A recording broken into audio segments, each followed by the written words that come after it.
अगर मैं subject verb agreement की बात करूं तो जैसा लिख रखा है कि सब्जेक्ट और वर्ब के बीच में एग्रीमेंट कैसा होता है, जैसा नाम है वैसा ही इसका काम होगा कि सब्जेक्ट का वर्ब के साथ में क्या एग्रीमेंट रहता है, यानी सब्जेक्ट क्या होने पर किस वर्ब का यूज हम करेंगे, वो सारी चीजें हम डिस्कस करते हैं सब्जेक्ट वर्ब एग्रीमेंट में। इसमें अगर मैं बात करूं तो आपके एग्जाम में पूछने के तरीके के हिसाब से या ग्रामर के हिसाब से 3 टॉपिक्स कवर होते हैं। कौन कौन से टॉपिक्स कवर होते हैं?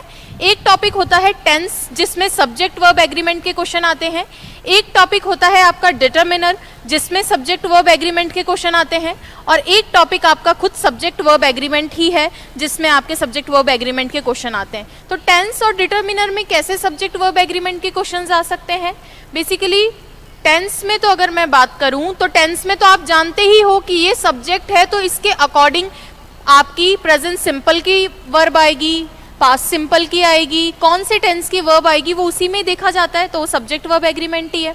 नेक्स्ट अगर मैं बात करूं डिटरमिनर की, तो डिटरमिनर में भी बहुत सारी चीज़ें ऐसी होती है जिसको देखकर आपकी वर्ब डिसाइड होती है। जैसे ईच एवरी के साथ में क्या आएगा? सिंगुलर वर्ब आएगी, तो वो पार्ट हम डिटरमिनर में भी करते हैं। तो ये सारी चीज़ों को हम इसमें डिस्कस करेंगे, टेंस वाला टेंस वाले सेक्शन में, डिटरमिनर वाला डिटरमिनर वाले सेक्शन में, और फिर भी कुछ और केसेस बच जाते हैं सब्जेक्ट वर्ब एग्रीमेंट के, वो हम आज सारे डिस्कस करेंगे। अच्छा, अभी अगर मैं बात करूं कि आज वाले सेगमेंट से क्वेश्चन आने की प्रोबेबिलिटी कितनी ज़्यादा है, तो मैं आपको बताऊं, जो पहला केस अभी हम डिस्कस करेंगे उससे मैक्सिमम क्वेश्चन पूछे गए। आज तक जितने सवाल सब्जेक्ट वर्ब एग्रीमेंट से पूछे गए हैं उसमें मैक्सिमम क्वेश्चन इसी से ही पूछे गए। अभी अगर मैं बात करूं तो 2 क्वेश्चन तो डायरेक्ट सब्जेक्ट वर्ब एग्रीमेंट से आते हैं, और इसी पोर्शन के 2 क्वेश्चन आपको जो है टेंस में देखने को मिलेंगे, और इसी से ही एक क्वेश्चन आपको डिटरमिनर में देखने को मिलेगा। तो ये सारी ही चीज़ें हमें ध्यान में रखनी है। मैंने शुरू में आपको ओवरव्यू इसीलिए दिया है ताकि आपके दिमाग से ये निकल जाए कि आज वाली क्लास में सब्जेक्ट वर्ब एग्रीमेंट पूरा नहीं हुआ है, क्योंकि इसका कुछ सेक्शन हम डिटरमिनर में पढ़ेंगे और कुछ सेक्शन हम टेंस में पढ़ेंगे। क्लियर है क्या? चलिए अभी स्टार्ट करें। क्या सुबह वाली क्लास नहीं मिल रही है? क्योंकि सुबह वाली क्लास हुई नहीं थी, तो कैसे मिलेगी आपको? चलिए कल से हम सुबह वाली क्लास भी लेंगे और शाम वाली क्लास भी लेंगे, ठीक है? आप लोगों के लिए टेस्ट रेडी करवा रहे थे, इसलिए सुबह वाली क्लास आज नहीं हो पाई है।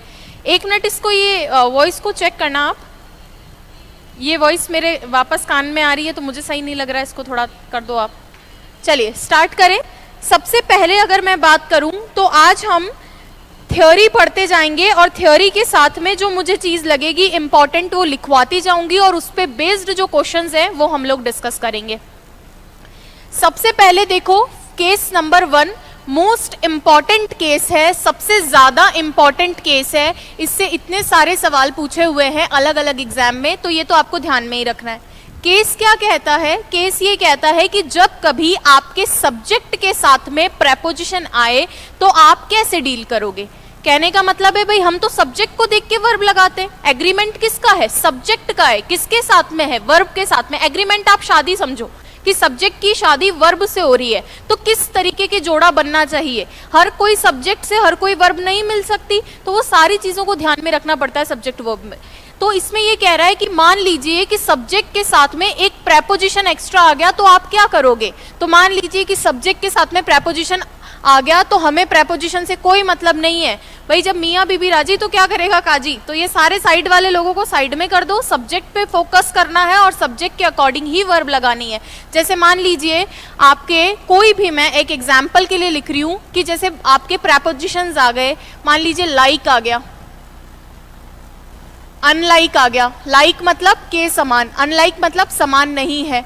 मान लीजिए इंक्लूडिंग आ गया, मान लीजिए विद आ गया, या एज वेल एज आ गया। ये सारे आपको लगता है इनके साथ में कि हमें अब कुछ 2 चीजें साथ में आ रही है तो हम प्लूरल वर्ब लगा दें, लेकिन ऐसा नहीं करना है। ये सारे प्रेपोजिशन देखने में क्या लगता है, ये सारे प्रेपोजिशन देखने में लगते हैं कि प्लूरल बना रहे हैं, लेकिन ये एक्चुअली प्लूरल नहीं बनाते हैं। ये सिर्फ सब्जेक्ट तय करेगा कि उसके साथ में कौन सी वर्ब आएगी। कहने का मतलब है ये सारी चीजें देख के कंफ्यूज्ड होने की बिल्कुल भी जरूरत नहीं है। एक क्वेश्चन करते हैं साथ के साथ में, तो आपको आइडिया लगेगा जो मैं कहना चाह रही हूँ। जैसे ये एक क्वेश्चन लिख रखा है, पहले आप लोग आंसर करो। ये सब बता देंगे, ठीक है। महेंद्र जी आज वाली क्लास में ये सारी चीजें बता देंगे। जेपी का आंसर पहले ही आ गया है, वेरी गुड। मैं कोशिश करूंगी कि रिवीजन क्लास है तो थोड़ा थ्योरी भी बताऊं और उस पे बेस्ड क्वेश्चन भी करवाऊं, ठीक है। फटाफट से आंसर कर दो, इतना टाइम नहीं है कि हम बहुत लंबा लंबा इनको ले, इजी इजी क्वेश्चंस है, ठीक है। अच्छा, रिजेक्शन को साथ में रखना, पेपर टफ भी आ सकता है और आएगा भी, कुछ सेक्शन टफ आएंगे, ये मान के चलो। इजी भी आएगा कुछ सेक्शन और कुछ मॉडरेट भी आएगा, तो वो सारी चीजें प्लीज ध्यान में रखना आप। हाँ, कृष्ण कुमार बी बता रहे हैं, विनोद इस लगभग सारे लोग ही इस बता रहे हैं। चलिए ध्यान दीजिए भाई, बिल्कुल सही है, आंसर होगा बी। तो जो मैंने यहाँ पे आपको थ्योरी समझाई उस पे आप ध्यान दो कि यहाँ पे ये मेरा बन गया सब्जेक्ट। सब्जेक्ट कौन होता है? जो डूअर होता है, जो एक्टर होता है, जो काम करता है। सब्जेक्ट कौन होता है? जो करता है वही करता है, जो काम करता है एक्चुअली। तो यहाँ पे ये सब्जेक्ट हो गया। इसके बाद में बैठा है मेरा ये प्रेपोजिशन। तो ध्यान देना, इस प्रेपोजिशन से यहाँ आने वाली वर्ब पर कोई फर्क नहीं पड़ता, क्योंकि इस प्रेपोजिशन के बाद में आने वाला नाउन और प्रोनाउन ऑब्जेक्ट बन जाता है। बेसिक नियम ये कहता है कि प्रेपोजिशन के बाद में आने वाला नाउन और प्रोनाउन उसका ऑब्जेक्ट बन जाता है, इसीलिए सिर्फ सब्जेक्ट ये बचा है और इसको देखकर ही आपको वर्ब लगानी है। तो इसको देखकर अगर मैं वर्ब लगाऊंगी तो आंसर क्या होगा? सिंगुलर लगानी है। और जब मुझे सिंगुलर लगानी है तो सिंगुलर के ऑप्शन देखो कौन कौन से हैं। ये प्लूरल के साथ में आता है, आर नहीं आएगा। ये भी प्लूरल के साथ में आया, ये भी नहीं आएगा। तो एक कह रहा है हैज लगा दो, चलो हैज लगा के देखती हूँ। अगर मैं यहाँ हैज लगाऊंगी तो क्या यहाँ कभी भी मिसिंग आ सकता है क्या? इतना बेसिक नियम तो हमें ध्यान में रखना होगा कि हैज के बाद में हैज और हैव अगर हेल्पिंग वर्ब हो तो इनके बाद में मेन वर्ब की थर्ड फॉर्म आती है, आईएनजी फॉर्म कभी भी नहीं आ सकती। तो ये भी रिजेक्ट हो जाएगा। जब 3 रिजेक्ट हो गए तो सेलेक्ट तो एक को ही होना था, तो आंसर कौन सा वाला होगा? बी ऑप्शन आंसर होगा। कुल मिला के इस बात को ध्यान में रखना है कि हमें सब्जेक्ट के साथ में एक्स्ट्रा कोई प्रेपोजिशन और एक्स्ट्रा नाउन दे रखी है तो प्रेपोजिशन नाउन एक जोड़ा है। जिस तरीके से सब्जेक्ट और वर्ब का जोड़ा है, प्रेपोजिशन नाउन का एक जोड़ा होता है। प्रेपोजिशन प्रोनाउन का जो भी प्रेपोजिशन के बाद में आती है उन दोनों को अलग कर दो, उनको छोड़कर जो बचा है वो सब्जेक्ट कहलाता है और उसके अकॉर्डिंग ही हमें अपनी वर्ब लगानी है। क्लियर है क्या? चलिए अब आगे बढ़ते हैं। नेक्स्ट क्वेश्चन देखिए।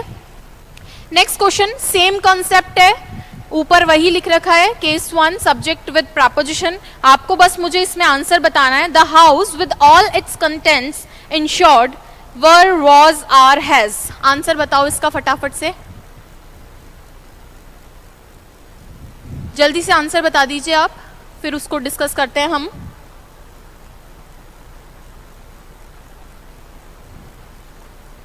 इन सारी क्लासेस की प्लेलिस्ट आपको मिल जाएगी हमारे YouTube चैनल पे, सारी क्लासेस की प्लेलिस्ट आपको मिल जाएगी। अच्छा, एग्जाम में जब ये क्वेश्चन पूछा गया था तो 2 ऑप्शन दिए गए थे, इज भी दिया था और वॉज भी दिया था। इज भी दिया था और वॉज भी दिया था। ध्यान रखना दोनों सही हो सकते हैं। वन ऑफ माई बुक्स, मेरी किताबों में से एक मिसिंग थी या मिसिंग है, दोनों हो सकता है। तो एग्जाम में ऐसा भी देता है, क्योंकि आप तो जानते ही हो अभी जूनियर अकाउंटेंट एग्जाम में इतने सारे 23 क्वेश्चन, कितने क्वेश्चन इन्होंने डिलीट किए थे, तो ये गलतियां देंगे तो उसका लोड आपको नहीं लेना है ना। चलिए बताइए, मिक्स्ड ओपिनियंस आ रहे हैं। कुछ लोग ने बोला है कि हैज आएगा, कुछ वॉज बोल रहे हैं। चलो देखते हैं, एक बारी बोर्ड पे ध्यान दो। द हाउस, मकान, विद ऑल इट्स कंटेंट्स। देखने में लग रहा है कि यार ये तो प्लूरल है, तो यहाँ पे प्लूरल लगा देना चाहिए। नहीं, इसको हमेशा ध्यान नहीं रखना है हमें तो ये ध्यान रखना है कि ये मेरा अगर सब्जेक्ट है, सब्जेक्ट के प्लेस पे नाउन या प्रोनाउन। और विद क्या होता है? विद है प्रेपोजिशन जो जोड़ने का काम करता है, और प्रेपोजिशन के बाद में ये सारी चीजें क्या है? ये ऑब्जेक्ट है, क्योंकि प्रेपोजिशन के बाद में आने वाला नाउन और प्रोनाउन क्या होते हैं? ऑब्जेक्ट्स बन जाते हैं प्रेपोजिशन के। तो सब्जेक्ट बचा सिर्फ द हाउस। तो इस हाउस सिंगुलर या प्लूरल? तो हाउस तो सिंगुलर है। अगर हाउस सिंगुलर है तो इसके बाद में आने वाली वर्ब भी सिंगुलर होनी चाहिए। तो the house with all its contents, इसका मतलब मकान अपने सारे सामान के साथ में क्या था भाई? इंश्योर्ड था। तो अब मुझे सिर्फ ये देखना है कि सिंगुलर कौन कौन सा है। ये प्लूरल है, ये प्लूरल है। अब इन दोनों में कौन सा होगा, इतना सा आपको समझना था। अब यहाँ पे एक तो है BT3। अच्छा, ये BT3 क्या होता है? BT3 का मतलब होता है बी के बाद में ट्रांजिटिव वर्ब की थर्ड फॉर्म। और ये किसको दिखाता है? ये दिखाता है पैसिव को। किसको दिखाता है? पैसिव को। अच्छा, ये बी क्या होता है? बी का मतलब मैं लिख देती हूं एक बारी, कुछ बच्चे नहीं जानते हैं। बी का मतलब है is, am, are, was, were, been और बीइंग। ये बी की फॉर्म्स है। ध्यान से सुनना, बहुत अच्छा क्वेश्चन है। इस तरीके के क्वेश्चंस आपको एग्जाम में इस बार देखने को मिलेंगे। मैंने कहा BT3, BT3 का मतलब है बी, बी का मतलब इज, एम, आर, वॉज, वर और बीइंग, बीन, और इनके बाद में ट्रांजिटिव वर्ब की थर्ड फॉर्म पैसिव बनाता है। क्या अंतर है एक्टिव और पैसिव में? एक्टिव का मतलब है सब्जेक्ट खुद एक्टिव है, काम कर रहा है, काम करने को तैयार है। पैसिव का मतलब सब्जेक्ट खुद काम नहीं करेगा, उस पर काम किया जाएगा। एक्टिव का मतलब सब्जेक्ट एक्टिव है, हम बोलते हैं ना कि मैं तो एक्टिव हूं, मतलब मैं खुद काम करूंगा। और पैसिव का मतलब सब्जेक्ट पे काम किया जाएगा। और जब भी बात पैसिव की हो तो पैसिव का मतलब है BT3। पैसिव का क्या मतलब है? BT3, ये हमेशा ध्यान रखना, जिसमें बी के मतलब ये सारी चीजें और T3 ट्रांजिटिव वर्ब की थर्ड फॉर्म है। क्लियर है क्या? चलिए अब ध्यान ये देना है कि यहां पे वॉज लगाऊं कि हैज लगाऊं। तो हैज तो बनाता है एक्टिव, हैज तो बनाता है एक्टिव, क्योंकि ये पैसिव नहीं बना सकता, ये बी की फॉर्म में से नहीं है। बी की फॉर्म में कौन है? वॉज है, तो ये क्या बनाएगा? पैसिव। अब मुझे ये बताओ, मकान खुद खड़ा होकर इंश्योरेंस से बना हुआ शब्द है इंश्योर्ड। एक तो होता है एंश्योर, एक तो क्या होता है? एंश्योर। एंश्योर का मतलब होता है सुनिश्चित करना। एंश्योर का मतलब क्या होता है? सुनिश्चित करना, कि जैसे मैं सुनिश्चित करती हूँ, आई इंश्योर यू, कि मैं सारा सिलेबस करवा दूंगी, तो सुनिश्चित करना। जबकि इस इंश्योर का मतलब होता है इंश्योरेंस से बना हुआ है, बीमा करने से। किससे? बीमा करने से। तो मकान चल के बीमा करेगा या मकान का बीमा किया जाएगा? तो मकान का बीमा किया जाएगा, उस पर एक्शन होगा, एक्टिव नहीं हो सकता, पैसिव बनेगा। और पैसिव बनेगा तो आंसर क्या होगा? बी होगा। अब समझ में आया या नहीं आया? सिर्फ यस और नो लिख के भेजो कि मुझे वापस बताना है या नहीं बताना है। जल्दी बताओ, जल्दी से कमेंट करके बता दो कि ये आगे बढ़ना चाहिए मुझे, क्योंकि बहुत अच्छा क्वेश्चन था और मैं आपको 100% बता रही हूँ। जो बच्चे ये सोच रहे हैं कि इस तरीके के ऑप्शन नहीं आएंगे, ये प्रीवियस ईयर क्वेश्चंस ही हैं। ये इस तरीके के एक्टिव पैसिव आपके जो फिल इन द ब्लैंक्स है उसमें देंगे और आपको उसके लिए रेडी रहना पड़ेगा। क्लियर है क्या ये चीज? अब समझ में आया? आंसर बी होगा। तो द हाउस, मकान, अपने सारे कंटेंट्स के साथ में वॉज इंश्योर्ड, इंश्योर्ड किया गया था। वो खुद थोड़ी मकान चल के कहेगा चलो मैं तुम्हारा बीमा करता हूं। मकान किसी का बीमा नहीं करेगा, मकान का बीमा किया जाएगा। चलिए, थैंक यू सो मच, सबने रिप्लाई कर दिया है। नेक्स्ट देखिए, नेक्स्ट क्वेश्चन फटाफट से बताइए क्या होना चाहिए। मैं साइड में हो जाती हूँ, आप लोग देख लो। एक बारी वापस बताने की जरूरत है क्या? चलिए नेक्स्ट क्वेश्चन देखिए, नेक्स्ट क्वेश्चन देखिए, वापस समझा देंगे पूरा कॉन्सेप्ट। बहुत इंपॉर्टेंट रूल मैं डिस्कस कर रही हूं, प्लीज मेरी बात ध्यान रखना।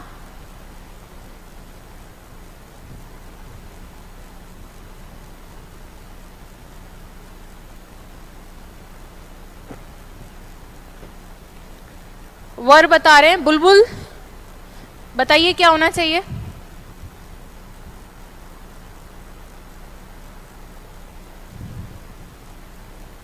जल्दी से बता दीजिए क्या होना चाहिए। देखो बहुत इंपॉर्टेंट रूल है, मैं फिर से एक बार इसको रिपीट करूंगी। मैं चाहे 5 बातें बताऊं, लेकिन वही 5 बातें करूंगी जिनसे आपके एग्जाम में क्वेश्चन आने की संभावना है। ठीक है, चलिए। और ये बिल्कुल भी भ्रमित होने की जरूरत नहीं है आपको, बस चुपचाप बैठ के पढ़ना है आपको। चलिए ध्यान दीजिए।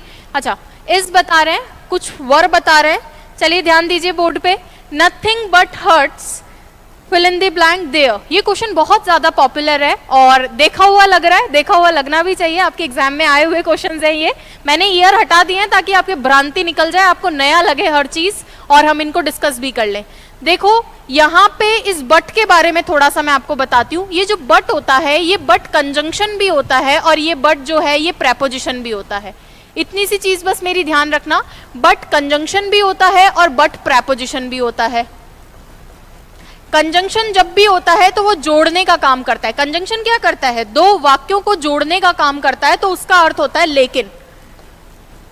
और बट जब प्रेपोजिशन होता है तो इसका मतलब होता है को छोड़कर या के सिवाय, जो भी आगे आ रहा है उसको छोड़कर या फिर के सिवाय, उसके सिवाय। चलिए ध्यान दीजिए अब बोर्ड पे। सी बता रहे हैं चंचल। हाँ, लेकिन देखो अब ध्यान से, नथिंग बट हर्ट्स, यहां पे मैं कह रही हूं मुझे तो 2 सेंटेंस नहीं दिख रहे, है ना, मुझे 2 सेंटेंस यहाँ पे नहीं दिखाई दे रहे। 2 सेंटेंस होते तो मान लो सब्जेक्ट 2 ना होते, कॉमन फैक्टर भी होता, सब्जेक्ट 1 रहता तो वर्ब तो रहती, तो यहाँ सेंटेंस तो 1 है। तो यहाँ ये बट क्या कर रहा है, यहाँ ये बट प्रेपोजिशन बन रहा है। ये अगर प्रेपोजिशन बन रहा है तो इसके बाद में जो हट्स है वो क्या होगा, वो ऑब्जेक्ट होगा। तो प्रेपोजिशन ऑब्जेक्ट का तो जोड़ा है, इनको देखकर वर्ब लगाते हैं क्या, इनको देखकर कभी भी नहीं लगाते। किसको देखकर लगाते हैं, सब्जेक्ट को देखकर लगाते हैं। सब्जेक्ट क्या है, नथिंग, नथिंग। जब कुछ है ही नहीं तो फिर उसमें क्या ही प्लूरल वर्ब आएगी, कुछ है ही नहीं, नथिंग। अब यहाँ पे सिंगुलर वर्ब मुझे चाहिए। सिंगुलर वर्ब अगर मैं देखूं तो यहाँ पे कौन कौन सी है, फटाफट से देखो। ये वर तो प्लूरल है, हटाओ इसको। इसके बाद में बचा हैव भी प्लूरल है, इसको भी हटा दो। अब देखो विल और is, nothing but hurts will there. Will के बाद में तो हमें क्या चाहिए होता है, विल के बाद में ये थोड़ी बोलोगे हमें तो वर्ब की आवश्यकता होगी, तो यहाँ पे तो ये विल भी नहीं होगा। तो आंसर क्या होगा, अगर ऐसा होता ना विल बी, अगर विल बी होता तो ये सही हो जाता, nothing but hurts will be there, होंगी। तो यहाँ होने के लिए बी की आवश्यकता पड़ती तो विल भी नहीं होगा। इस केस में यहाँ सही आंसर होगा सी ऑप्शन। तो जिन्होंने भी सी किया है उन्होंने सही किया है। Nothing but hurts is there, वहां कुछ नहीं था, हट्स को छोड़कर वहां कुछ नहीं था। इसका मतलब क्या थी, केवल हट्स थी, हट्स को छोड़कर वहां कुछ नहीं था। क्लियर है, चलो बुलबुल ने सही कर दिया, वेरी गुड। अच्छा, ऐसा ही सेम एक और क्वेश्चन आता है एग्जाम में। अच्छा, यहां नहीं लिख रखा है वो क्वेश्चन, मैं लिख देती हूं आपके लिए। वो क्वेश्चन मैं लिख रही हूं, आप मुझे बताओ उसमें क्या आंसर होगा।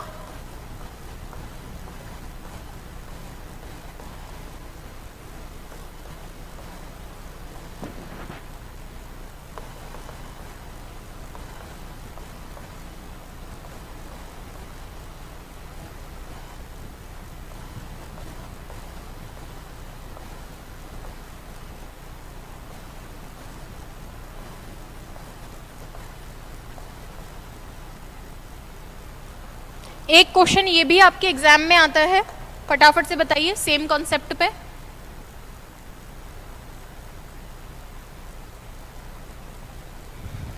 जल्दी बताइए क्या होना चाहिए।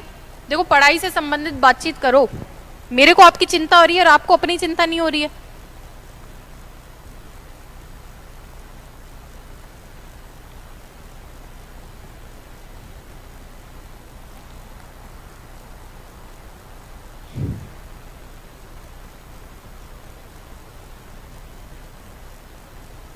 जल्दी बताइए इसमें क्या होना चाहिए।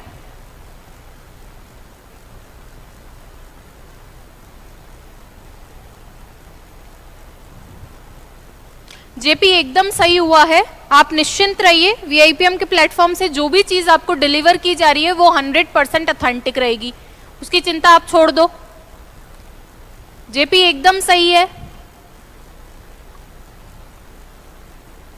चलिए फटाफट से बताइए, और जो आपका शक है वो भी क्लियर कर देंगे अभी। इसमें बताइए आप क्या होना चाहिए।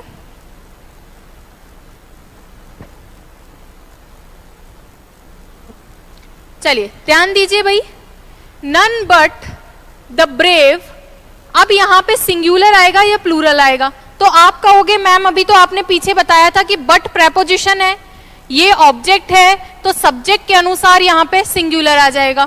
तो इसमें भी आप इसको बता दो प्रेपोजिशन, इसको बता दो ऑब्जेक्ट, तो यहां पे ये बचा सब्जेक्ट। सब्जेक्ट है सिंगुलर, सिंगुलर के अंदर वर्ब के साथ में एस या ईएस लगाते हैं, तो आप एक काम करो, डिजर्व्स को आंसर लगा दो। तो जिन भी लोगों ने बी किया है उन्होंने एकदम गलत किया है, क्योंकि आंसर होगा ए ऑप्शन। तो ऐसा क्यों, इस क्वेश्चन में ऐसा और पीछे वाले में वैसा, ये इस तरीके का केस क्यों है। तो इसका एकमात्र रीजन ये है कि नन बट दोनों मिलकर एडवर्ब का बनाने का काम करते हैं। नन बट क्या करते हैं, ये अंग्रेज हैं, अंग्रेजी अपने हिसाब से इन्होंने तय कर दी है।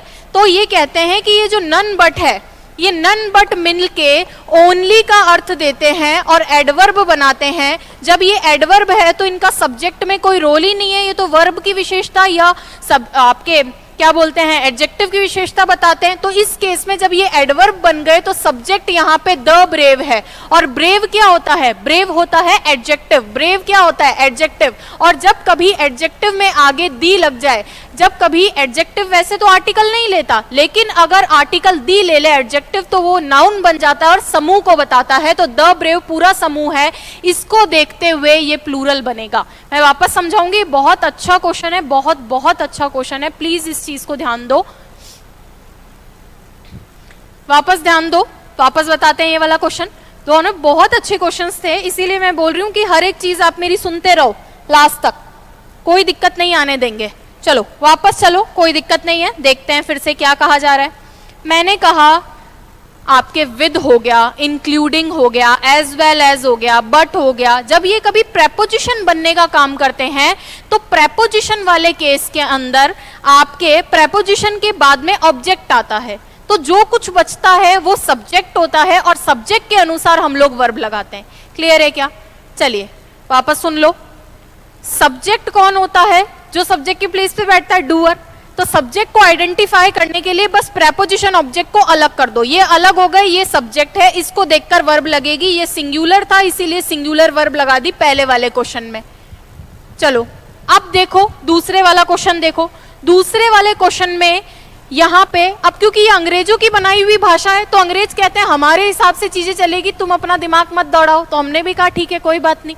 क्वेश्चन सेम था, वहां नथिंग लिखा हुआ था, यहाँ पे नन लिखा हुआ है। दोनों क्वेश्चन एग्जाम में पूछे हुए हैं, इसलिए कह रही हूं अपनी कॉपी में लिख लेना, रट लेना, कैसे भी दोबारा अगर आ गए तो फिर बाद में मत कहना। नन बट, यहाँ पे आप बोलोगे ये प्रेपोजिशन है, ये ऑब्जेक्ट है, तो फिर सब्जेक्ट नन बचा, तो यहाँ भी सिंगुलर लगाओ, डिजर्व लगाओ, क्योंकि जब प्लूरल वर्ब आती है तो प्लूरल वर्ब के साथ एस नहीं आता। यहाँ पे अगर एस आ रहा है तो ये सिंगुलर थी और ये प्लूरल थी, तो यहाँ पे इसके हिसाब से तो सिंगुलर आना चाहिए था, लेकिन ऐसा नहीं होता क्योंकि अंग्रेज कहते हैं, उनके डिक्शनरी में बहुत अच्छे शब्दों में लिख रखा है कि नन बट दोनों मिलकर एडवर्ब बनने का काम करते हैं और ओनली का अर्थ रखते हैं। ये दोनों क्या होते हैं? एडवर्ब होते हैं।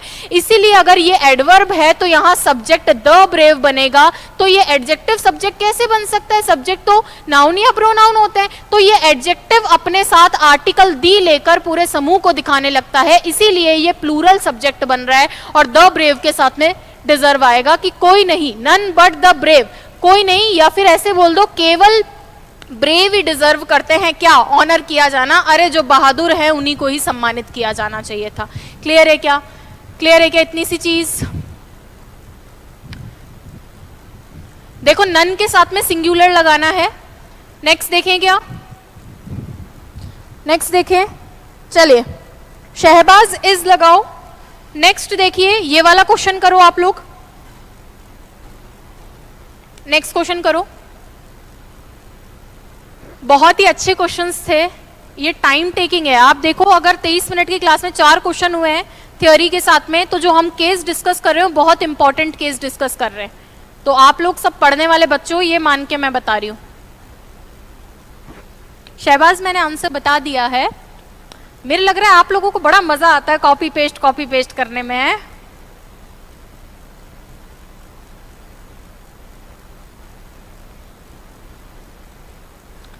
आपका क्वेश्चन मैं पढ़ नहीं पा रही हूँ स्पीड में वजह से। आप क्या पूछना चाह रहे हो? उसमें वर्ब पूछना चाह रहे हो? स्पेक्टिकल्स वाला जो क्वेश्चन पूछ रहे हैं स्टूडेंट, बताइए भाई। अजय सिंह जी राठौड़ वॉज बता रहे हैं, प्रदीप बीदा सर वॉज बता रहे हैं, सभी लगभग वॉज बता रहे हैं। चलो ध्यान देते हैं यहाँ पे द टीचर, चलो टीचर है, सब्जेक्ट बन सकती है क्योंकि नाउन है। एज वेल एज शुरू में ही बताया था प्रेपोजिशन, और इसके बाद में प्रिंसिपल कौन बन गई? ऑब्जेक्ट। तो प्रेपोजिशन ऑब्जेक्ट का तो हो गया जोड़ा। अब बचा क्या? ये सब्जेक्ट जो कि क्या है? टीचर। टीचर एक या अनेक? एक, सिंगुलर। तो सिंगुलर ही वर्ब आनी चाहिए, और वर्ब अगर सिंगुलर आएगी तो प्लूरल वाले ऑप्शन हटाओ भाई। ये हट गया, ये हट गया, ये हट गया, ये तो बहुत आसान हो गया, रिजेक्शन से हो गया ये तो हमारे, इसमें तो कुछ दिमाग ही नहीं लगाना था। क्लियर है क्या? चलें आगे। बुलबुल अब समझ में आ गया, अब दिमाग लगाना ही नहीं था इसमें, अच्छा क्वेश्चन था। क्लियर है इतनी सी चीज? चलिए नेक्स्ट सेकंड केस डिस्कस करने वाले हैं। वापस देख लो एक बारी फर्स्ट केस, इसको वापस देखो। सब्जेक्ट विद प्रेपोजिशन, अगर सब्जेक्ट के साथ में प्रेपोजिशन आए, प्रेपोजिशन ऑब्जेक्ट को अलग करो, जो बचा हुआ है वो सब्जेक्ट है, उसके अनुसार वर्ब लगाओ। सबसे ज्यादा इंपॉर्टेंट, सबसे ज्यादा पूछे जाने वाला नियम है सब्जेक्ट वर्ब एग्रीमेंट का। अभी भी अगर इसको नहीं समझ पा रहे हो तो एक बारी जाके और आपके प्रीवियस ईयर वाली बुक जो है उसके अंदर ज्यादा से ज्यादा क्वेश्चंस इससे आप प्रैक्टिस कर सकते हो। देखो लास्ट मोमेंट पे नए क्वेश्चन बनाना थोड़ा सा डिफिकल्ट होता है। मैंने अभी आप लोगों को पढ़ाना शुरू कर दिया है, लाइक मैं परसों फ्री हुई और आज से आपको वापस पढ़ाना शुरू कर दिया। बीच में टाइम कम मिला, लेकिन मैं कोशिश कर रही हूँ कि जितना जल्दी हो आपके कुछ न्यू क्वेश्चंस भी लेकर आए। तो मैराथन क्लासेस में न्यू क्वेश्चंस लाने की कोशिश करूंगी, टाइम लगता है ना क्वेश्चन वगैरह बनाने में, इसीलिए। चलिए नेक्स्ट देखते हैं। नेक्स्ट देखो भाई, रूल नंबर 2 ये क्या कह रहा है? ये कह रहा है कि एंड अगर हो तो सिंगुलर लगाओगे या प्लूरल लगाओगे। ध्यान दो भाई, एंड जब हो तो हमने बचपन से पढ़ा है कि एंड क्या करता है? एंड जोड़ने का काम करता है, प्लस एडिशन का काम एंड करता है। अगर एंड एडिशन का काम करता है तो ऑब्वियसली वर्ब कैसी आनी चाहिए? वर्ब आनी चाहिए प्लूरल। हम पढ़ रहे हैं सब्जेक्ट वर्ब एग्रीमेंट, एंड जोड़ने का काम करता है तो वर्ब कैसी आनी चाहिए? प्लूरल। लेकिन कभी कभी एंड जो होता है वो सिंगल एंटिटी को भी दिखाने के लिए काम में आता है।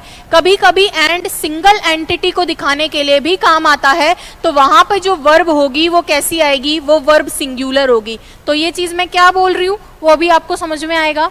मैंने क्या बोला? एंड के साथ में सिंगुलर भी आता है, एंड के साथ में प्लूरल भी आता है। तो आप बोलोगे ऐसे कैसे हो रहा है? अभी आपको जादू दिखाते हैं, फटाफट से पढ़ो, देखे क्वेश्चन, अभी जादू दिखाते हैं आपको। कुछ इस बता रहे, कमलेश सही बता रही हैं, प्रदीप एकदम सही, बुलबुल एकदम सही। बुलबुल बहुत दुखी हो तुम अपने जीवन में, मेरे समझ नहीं आ रहा इतना दुखी क्यों।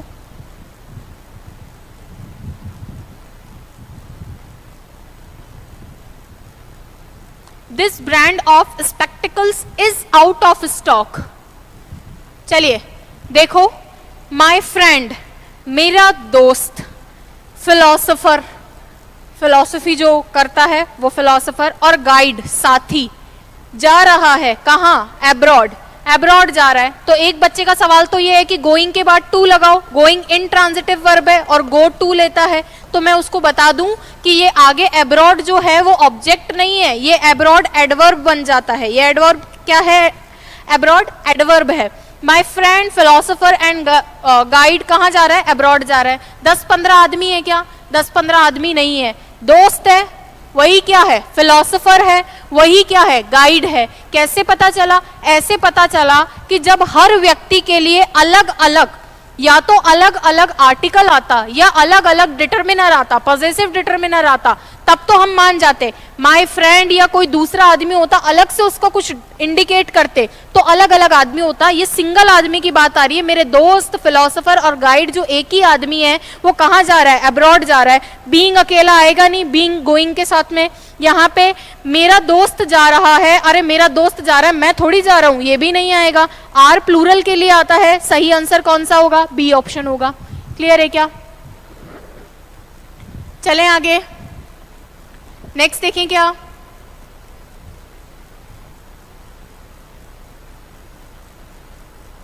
नेक्स्ट क्वेश्चन है ये वाला।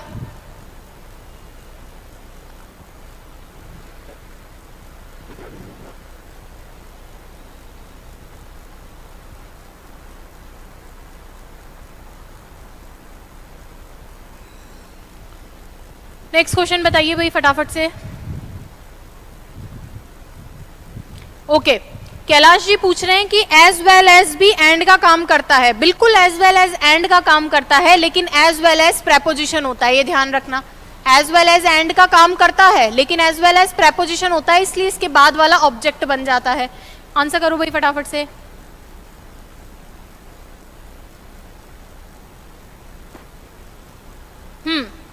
आंसर आप लोग बता रहे हो इज। देखो ध्यान दो, 100 ये हो गए 100 एंड 20 किलोमीटर और 20 किलोमीटर है एन आर, प्रति घंटा।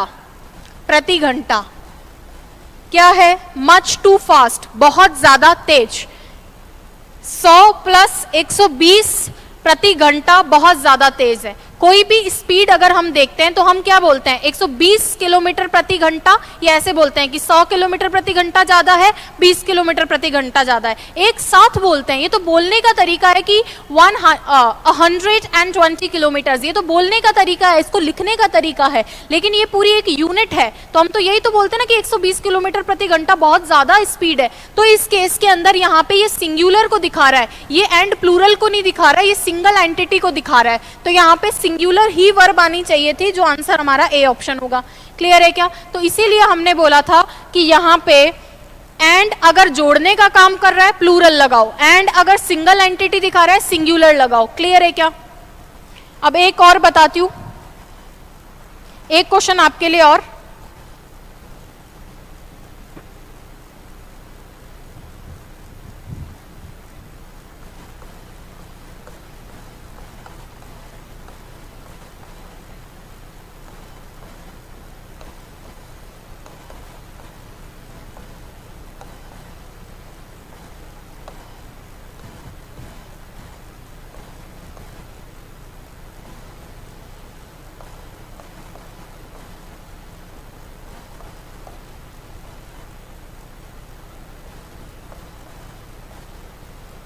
चलिए बताइए।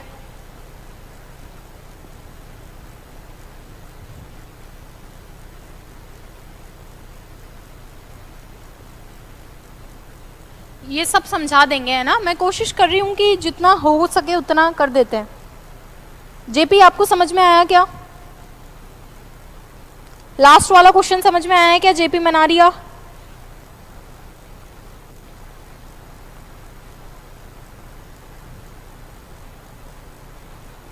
एप्लीकेशन पे डाउट पूछना है तो आप अपने पर्सनल उससे चैट बॉक्स से मैसेज छोड़ दीजिए। अलग अलग आंसर बता रहे हो, कुछ लोग आर बता रहे हो, कुछ लोग इस बता रहे हो। देखो ये देखो 720 किलोमीटर्स हैं, 720 किलोमीटर्स। और क्या बोल रहे हैं? 720 किलोमीटर है, क्या है? बहुत ज्यादा दूर है। किसके लिए? पहुंचने के लिए। तो 720 किलोमीटर बहुत ज्यादा दूर है। एक साथ आपको दूर लग रहे हैं या अलग अलग? क्या बोलोगे आप? ऐसे बोलोगे कि मैम शुरू के 100 किलोमीटर दूर है, फिर 200 किलोमीटर दूर है, 300 दूर है, ऐसे करते करते 720 दूर है। एक साथ ही तो हम किसी यूनिट को देखते हैं। हम ये बोलते हैं कि यहाँ से वो शहर 1000 किलोमीटर है, तो उसको एक साथ देखा जाता है। और जब एक साथ देखा जाता है तो वो सिंगल यूनिट है। यहाँ पे इस एस को देख के मत लगाओ, इसीलिए तो सब्जेक्ट वर्ब एग्रीमेंट पढ़ाया जा रहा है कि इस एस को देख के लपेटे में मत आ जाना। इस एस को देख के कई लोग प्लूरल लगा देंगे, ऐसा मत करो प्लीज। इस एस को देख के प्लूरल मत लगाओ। 720 किलोमीटर एक साथ, सिंगल यूनिट है, एक साथ आपको क्या लग रहे हैं? दूर लग रहे हैं पहुंचने के लिए, इसलिए सिंगुलर आना चाहिए था। ये नहीं हो सकता, ये नहीं हो सकता।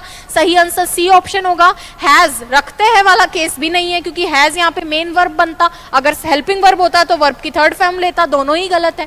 क्लियर है क्या? सही आंसर कौन सा वाला होगा? C option. अभी भी आर कर रहे हो? चलें क्या? नेक्स्ट देखें। नेक्स्ट देखो ये वाला क्वेश्चन, इसमें ये कह रहा है केस नंबर 3। अभी हमने कितने दिए हैं? केस नंबर 2 केसेस हमने डिस्कस कर लिए हैं और हम बात कर रहे हैं अब केस नंबर 3 की। देखो आपस में लड़ने से कुछ नहीं होना जाना। इतने सिंसियर स्टूडेंट्स हो, इतनी अच्छी क्लास चल रही है, इतना मेहनत आप लोगों पे कर रहे हैं, क्या मतलब है? क्या मतलब है ना? क्यों किसी को तंग कर रहे हो आपस के अंदर? इतने सारे स्टूडेंट सेलेक्ट होने वाले हो और ऐसी अच्छी आपको अच्छे से बिहेव करना चाहिए और ऐसे आपस में लड़ रहे हो, क्या तरीका है ये? इससे टीचर का भी डिस्ट्रैक्शन होता है, मुझे भी फिर डिस्ट्रैक्ट होती हूँ। कोई अच्छी चीज़ पूछोगे तो मैं डेफिनेटली आंसर करती हूँ आप लोगों को, है ना? ऐसे मत करो आपस में इस तरीके से। सब सिर्फ पढ़ाई से रिलेटेड बात करेंगे। चलिए ध्यान दीजिए, 2 केसेस अभी हमने पढ़े हैं। मैं लास्ट में सारे रिवाइज करवा दूंगी, केसेस लोड मत लेना। जब अलग अलग देखते हैं तो सब याद रहता है, जब एक साथ देखते हैं तो भूलने लगते हो, वो सब हम करवा देंगे, है ना? चलिए ईच एंड एवरी, देखो ये तो गांठ बांध लो। ईच एवरी साथ में आए, ईच एवरी अलग आए, कैसे भी आए, बस आंख बंद करके जैसे आप सारे किलों का नाम रटते हो, जैसे आप सारी नदियों का नाम रटते हो, ये भी रट लो कि ईच एवरी के साथ हमेशा सिंगुलर वर्ब आएगी। क्लियर है क्या? अब वो चाहे कैसे भी लिखा हुआ हो, वर्ब कैसी आएगी? सिंगुलर ही आएगी। ये सवाल अगर किसी का गलत होता है तो ये मान के चलिए कि वो डिजर्विंग कैंडिडेट ही नहीं है। क्यों डिजर्विंग नहीं है? पढ़ने के बाद गलत होने के। अब किसी ने नहीं पढ़ा तो बेचारे की कोई गलती नहीं है, ठीक है क्या? चलिए बताओ भाई क्या होना चाहिए? एवरी बॉय एंड गर्ल, प्रत्येक लड़का और लड़की। इस एंड को देख के भ्रमित मत हो जाना, कैसे भी लिखा हुआ हो, ईच एंड एवरी बॉय लिखा हो, चाहे एवरी बॉय एंड गर्ल लिखा हो, हमेशा ईच और एवरी देख के सिंगुलर लगाना है, आंख बंद करके। अब सिंगुलर में मुझे और कुछ दिख ही नहीं रहा, इतने खतरनाक ऑप्शन बने हुए हैं कि मेरे को सोचना ही नहीं पड़ा। अच्छा, ये ऑप्शन बनाए हुए नहीं है, ये सब प्रीवियस ईयर है। अपने पास इतना सारा कलेक्शन हो गया है प्रीवियस ईयर का कि उनको इस्तेमाल कर लेते हैं जब नहीं हो अपने पास क्वेश्चन, है ना, जब टाइम की कमी रहे और क्लास करना बहुत इंपॉर्टेंट हो। क्लियर है क्या ये चीज? ये ध्यान रखना, ये हमेशा क्या लेंगे, सिंगुलर लेंगे, ईच एवरी। आगे आइदर नाइदर सब बता देंगे जेपी, आगे सब बता देंगे, आप लोड मत लो। चलेंगे आगे, नेक्स्ट। ईच ऑफ भी सिंगुलर लेगा, सब कुछ सिंगुलर, मैंने जब कह दिया ईच एवरी हमेशा सिंगुलर, ठीक है। चलेंगे आगे। अच्छा, ऐसे लिखा हुआ हो ईच एंड एवरी तो भी सिंगुलर, ऐसे लिखा हुआ हो ईच एंड एवरी या ईच पर्सन, या लिख रखा हो ईच एंड एवरी पर्सन,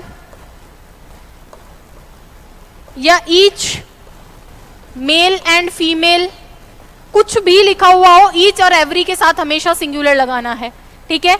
चलिए, कुछ भी लिखा हुआ हो कैलाश सानी, ईच एंड ईच, अच्छा ये कह रहे हैं ईच एंड ईच बॉय, ऐसे लिखा ही नहीं जाएगा, है ना, ईच एंड एवरी लिखा जाता है क्योंकि दोनों सेम बात में लिखने की जरूरत नहीं है। नेक्स्ट देखिए, सेकंड है केस नंबर 4, आइदर और, नाइदर नॉर, नॉट ओनली या बट ऑल्सो की अगर हम बात करें तो इनके साथ क्या रहता है। देखो, इसके साथ 3 केसेस बनते हैं। आप कहो तो पहले तीनों केसेस समझा दूं या जैसे जैसे लिखे हुए हैं वैसे वैसे समझा देते हैं, जो भी आप कहोगे वैसे करवा देंगे। सबसे पहले यहां पे लिख रखा है केस नंबर 1, ये case number 4 each and either का भी एक मिनी केस है, ए लिख देती हूं उसको मैं। पहला तो ये कहता है कि ये सारे जोड़े में रहते हैं, यानी आइदर के साथ और ही आएगा, नाइदर के साथ नॉर ही आएगा, नॉट ओनली के साथ बट ऑल्सो ही आएगा। पहला तो इनका जोड़ा है, ये कंजंक्शन का जोड़ा है और ये जोड़ा बना रहना चाहिए। क्लियर है क्या? ये चीज समझ में आई आपके? ये जोड़ा बना रहना चाहिए, आइदर के साथ और ही आएगा। आइदर का मतलब दो में से कोई एक, नाइदर का मतलब दो में से कोई नहीं, नॉट ओनली बट ऑल्सो, ना केवल बल्कि वो भी, ये इस तरीके से बनता है, तो ये जोड़े में रहेंगे। दूसरी चीज ध्यान रखनी है कि जब ये जोड़े वाले आए तो नियरेस्ट नाउन के अकॉर्डिंग, नियरेस्ट नाउन के अकॉर्डिंग वर्ब आएगी, नियरेस्ट नाउन के अकॉर्डिंग वर्ब आएगी।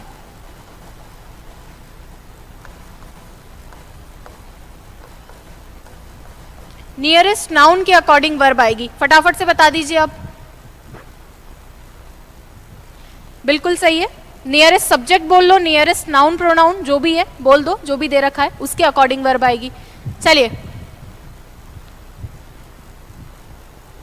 Neither the students nor their teacher, neither the students nor their teacher fill in the blank quite prepared.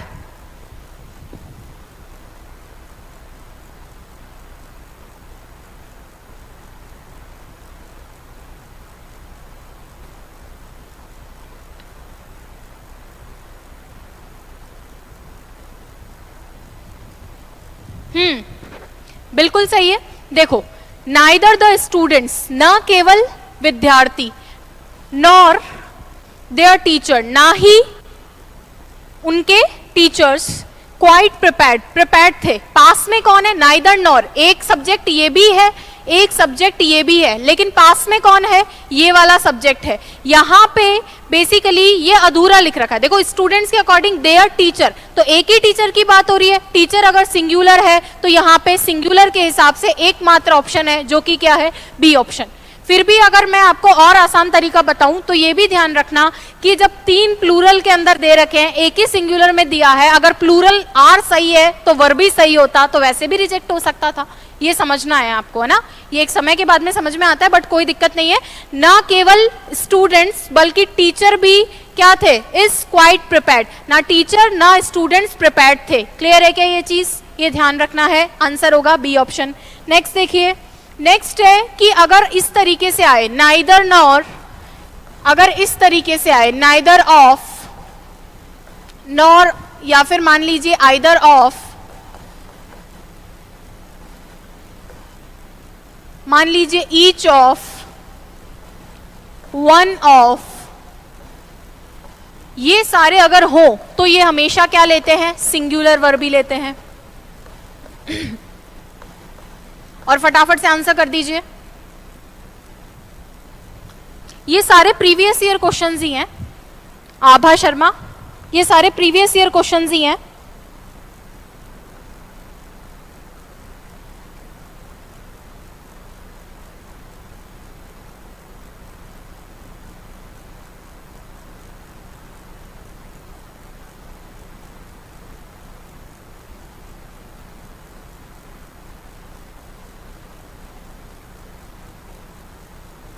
अच्छा, अजय जी कह रहे हैं कि ऑप्शन में अगर वॉज भी होता तो वो भी सही जाता। अजय ध्यान से सुनो, आरपीएससी ऐसा करती है, बार बार करती है कि दो दो सिंगुलर देती है, वहां दोनों सही होता है। जो आज हमने पहला क्वेश्चन वन ऑफ किया था, वहां एग्जाम में दो दो ऑप्शन सही थे, बट मैंने एक हटाया। उसको हटाने की वजह भी यही थी कि आपको तो सही आंसर बताना था। अगर दोनों आए तो उस केस पे पूरा पूरा ऑब्जेक्शन जाता है, गलत होता है वो, है ना, दोनों ही सही रहते हैं आंसर। और ऐसे देती है वो, ऐसे गलत काम करती है वो। चलो नेक्स्ट देखो क्वेश्चन। अब इसमें तो दिखती सी बात है, neither of the students, students में से कोई नहीं, क्या था, स्टूडेंट्स में से कोई नहीं इंटरेस्टेड है या फिर था। यहाँ पे वॉज दे नहीं रखा, यहाँ पे सिंगुलर का एक ही ऑप्शन दे रखा है, neither of the students, students में से कोई नहीं है क्या, इंटरेस्टेड, किसमें, इन एक्स्ट्रा क्लास। स्टूडेंट्स में से कोई भी क्या नहीं है, इंटरेस्टेड नहीं है क्लास के अंदर। ठीक है, चलिए नेक्स्ट देखिए। फिर डिलीट करती है, बिल्कुल सही है, जेपी एकदम सही कह रहे हैं। अब देखो नेक्स्ट नियम देखो, अभी आइदर और नाइदर नॉर ही चल रहा है, दो नियम पड़े हैं। अगर आइदर और नाइदर नॉर दोनों दे रखा है तो नियरेस्ट पॉसिबल सब्जेक्ट के अनुसार ही हमारी वर्ब लगती है। अगर neither of, either of, one of इस तरीके से दे रखा है तो वहां पे सिंगुलर वर्ब का इस्तेमाल होगा। और कई बार आपसे फिल इन द ब्लैंक भी करवाते हैं, सारे प्रीवियस ईयर क्वेश्चन है, मेरे बनाए हुआ कोई भी प्रश्न नहीं है। मैं कोशिश करूंगी जल्दी, थोड़ा टाइम मिले मुझे और मैं कुछ क्वेश्चन आप लोगों के लिए बनाऊं न्यू। ठीक है, मैराथन क्लासेस में ऐसी पूरी कोशिश की जाएगी।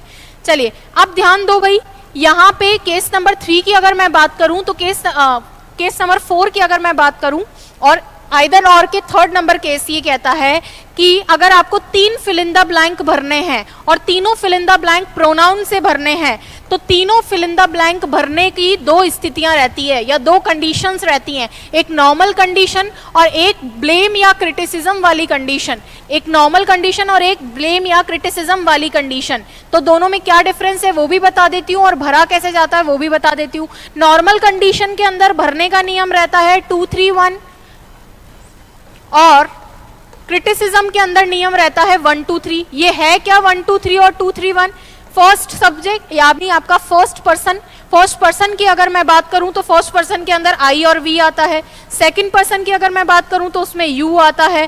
थर्ड पर्सन की अगर मैं बात करूं तो ही, शी, इट, दे, ये सारे क्या होते हैं, थर्ड पर्सन होते हैं। तो इनको भरने का ये तरीका रहता है, यानी साधारण स्थितियों में तो आप 2 3 1 नियम का पालन करोगे। पहले यू वाला आएगा, सेकंड नंबर पे आई और वी आएगा, और सेकंड नंबर पे ही, शी, इट, दे आएगा, और थर्ड नंबर पे आई या वी में से आएगा।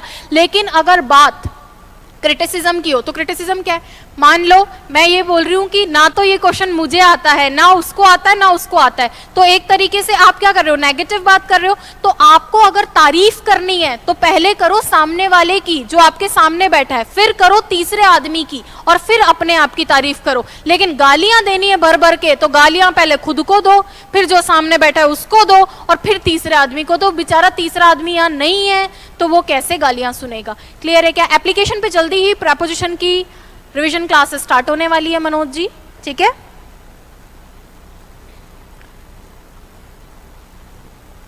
चलें क्या, ये समझ में आया है क्या कॉन्सेप्ट आपको? अभी मैं इसका नेगेटिव वाला भी एक एग्जांपल लिखवा दूंगी, पहले इसमें से मेरे को आंसर बता दो कौन सा वाला होना चाहिए। यहाँ पे तो कह रहा है कि हम लोग क्या है, दोस्त हैं, और वैसे भी एम आ रहा है तो ये हट जाता, ये हट जाता, इन दोनों में से आपको चूज करना था, इन दोनों में से आपको चूज करना था। अब आप देख लो भाई कौन सा वाला होना चाहिए था। पैसेज की बिल्कुल प्रैक्टिस करवा देंगे कौशिक, प्रैक्टिस करवा देंगे पैसेज की भी, ठीक है। चलिए आंसर बताइए कौन सा वाला होगा? ये दोनों हट गए, ये और ये। नियम क्या कह रहा है भाई? दोस्ती तो है, दुश्मन थोड़ी है। नॉर्मल कंडीशन है 2 3 1, देखो ये हो गया 2, ये हो गया 3, ये हो गया 1, तो नियम के अनुसार ए। ये भी पूछा हुआ क्वेश्चन है, प्रीवियस ईयर क्वेश्चन है ये भी, ठीक है क्या? बिल्कुल क्रैश कोर्स में भी कर देंगे, ठीक है क्या? चलिए नेक्स्ट देखिए, next question case number 5, there या इट वाला। अभी हमने नाइदर नॉर, आइदर और, इनके 3 केसेस पढ़े हैं कि जब नाइदर और नॉर दोनों हो तो उस केस में हमें ध्यान में रखना चाहिए कि जो नियरेस्ट सब्जेक्ट होता है, नियरेस्ट नाउन या नियरेस्ट सब्जेक्ट होता है, उसके अकॉर्डिंग ही क्या आनी चाहिए? यहाँ पे वर्ब आनी चाहिए। उसके बाद में आइदर ऑफ, नाइदर नॉर, या फिर either of, neither of, each of, one of हो तो सिंगुलर वर्ब आनी चाहिए। नेक्स्ट अगर मैं बात करूं कि प्रोनाउन आपका नॉर्मल है तो आप इस तरीके से भरोगे 2 3 1, और क्रिटिसिज्म है तो 1 2 3, यानी अब ये देखो लास्ट देयर एंड इट वाला केस है। देयर और इट वाले केस में देखो, देयर जो होता है ना, देयर एडवर्ब भी है वहां के लिए, वहां जैसे हियर होता है ना, हियर का मतलब यहां, और देयर जो होता है वो डमी सब्जेक्ट भी होता है। डमी सब्जेक्ट मतलब नकली, जैसे डमी फोन आता है ना, वैसे डमी सब्जेक्ट भी होता है। कहाँ यूज होता है? जहां पे आपके सब्जेक्ट नहीं है, सब्जेक्ट की कमी है, वहां पे डमी सब्जेक्ट आता है। क्लियर है क्या ये चीज? चलिए, अब जब ये डमी है तो इन डमी का तो कोई काम ही नहीं है, तो आप बोलोगे हमें कैसे पता चलेगा कि ये डमी सब्जेक्ट है? अरे थोड़ा सा दिमाग लगाओ, ये प्लेस किसकी है? ये प्लेस है सब्जेक्ट की, तो यहाँ एडवर्ब वाला देयर तो बैठ नहीं सकता, तो कौन सा वाला बैठा है? यहाँ पे सब्जेक्ट डमी वाला बैठा है। क्लियर है ये चीज? तो अब इसमें और इसमें आगे वाला तय करेगा कि क्या आएगा। आगे वाला पहले वाले में है अ नंबर ऑफ अपॉर्चुनिटीज, जो यूज करता है प्लूरल, तो आंसर होगा बी वाला। आगे वाले में है अ पेयर ऑफ शूज, ये प्रेपोजिशन, ये ऑब्जेक्ट, तो इसके अनुसार आएगा पेयर यानी जोड़ा। सिंगल की प्लूरल दिख ही रहा है, आर्टिकल ए आया है तो सिंगुलर। सही आंसर कौन सा होला? ये वाला ए ऑप्शन। क्लियर है क्या? ये समझ में आया या नहीं आया? वापस बताने की जरूरत है? फटाफट से कमेंट करके बताओ मुझे, जल्दी से वापस मुझे बताओ।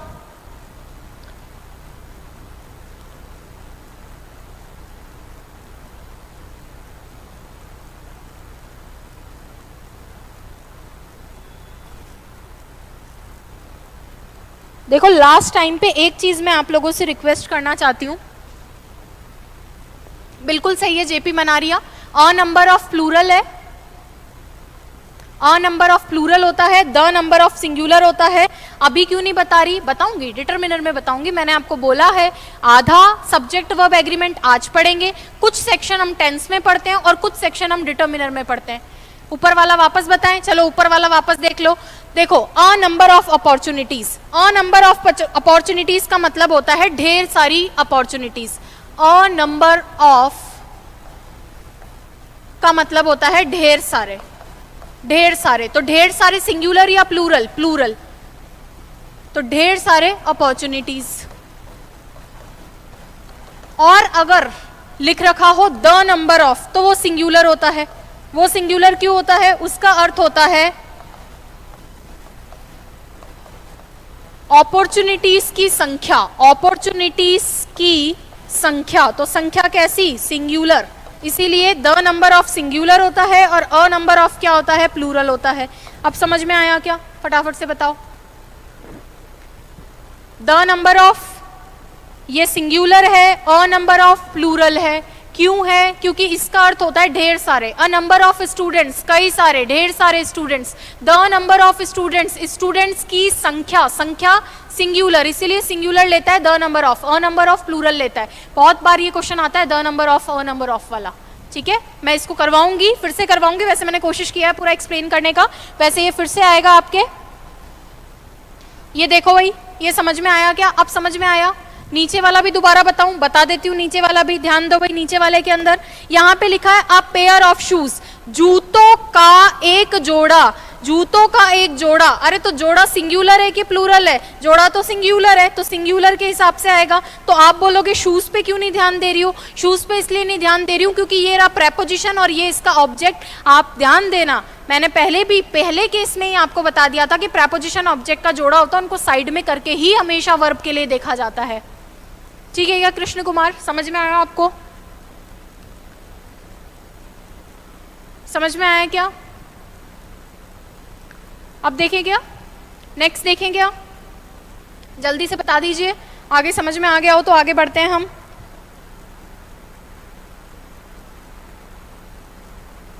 नेक्स्ट देखिए, चलिए आगे देखो।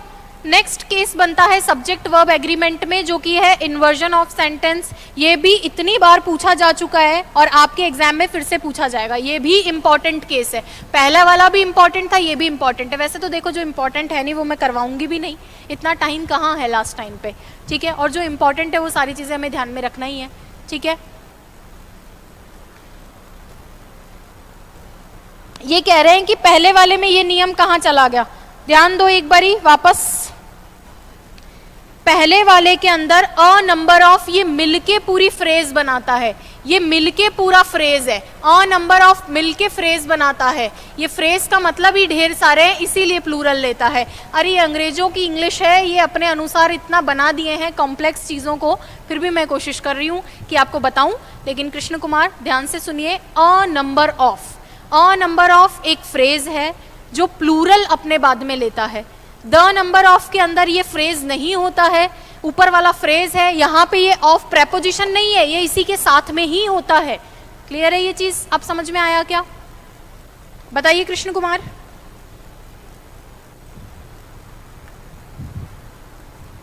नेक्स्ट क्वेश्चन देखते हैं। कृष्ण कुमार अब समझ में आया क्या आपको? और नेक्स्ट क्वेश्चन बताइए।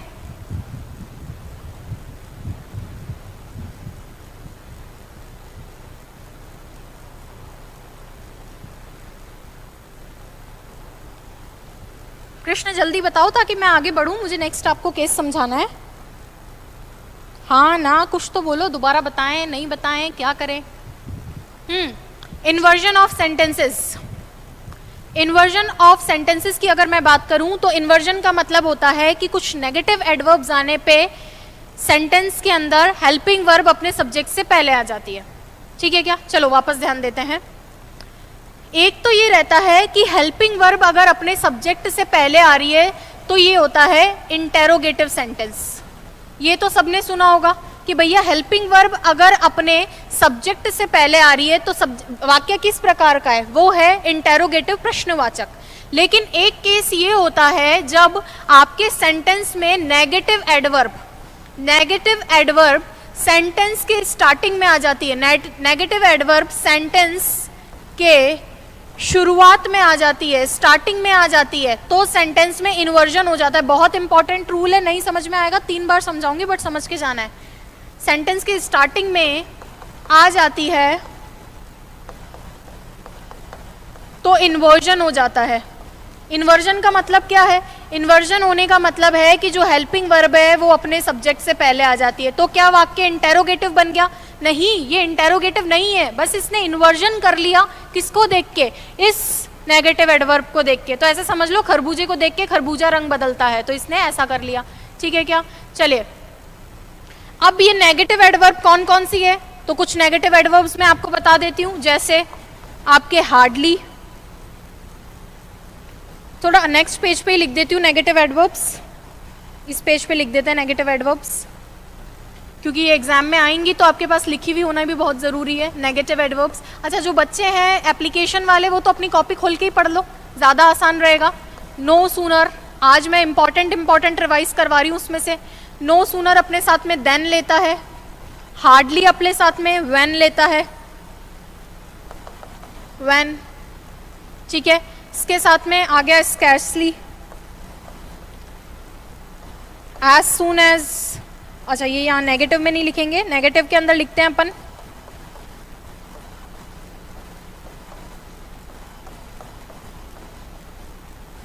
Only if.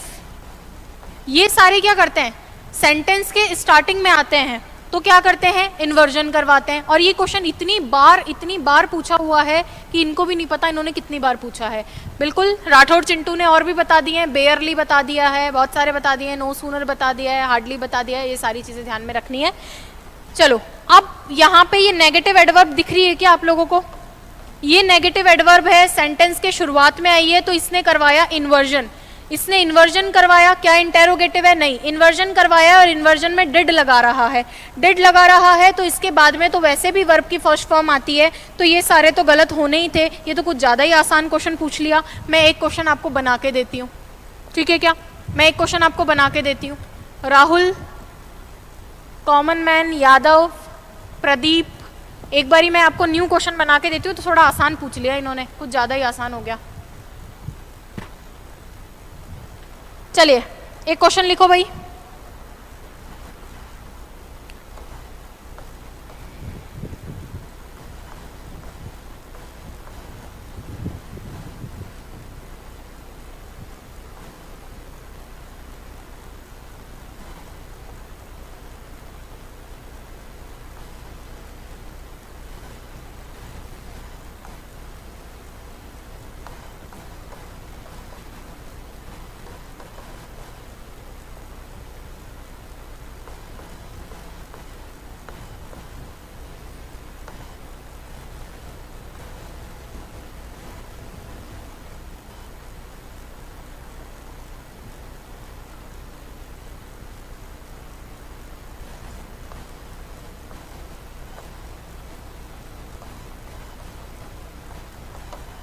ऑप्शन ध्यान से पढ़ना।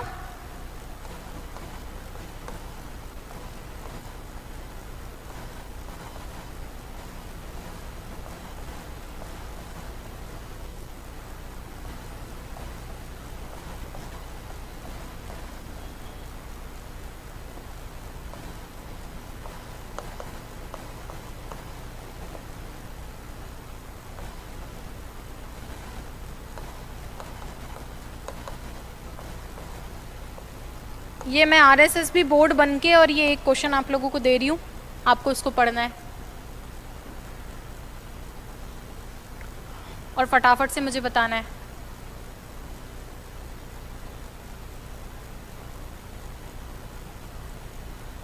आराम से पढ़ना, सोच समझ के। इसमें कुछ चीज़ें आपको समझानी भी है, कुछ नियम आपको समझाने भी हैं इसमें।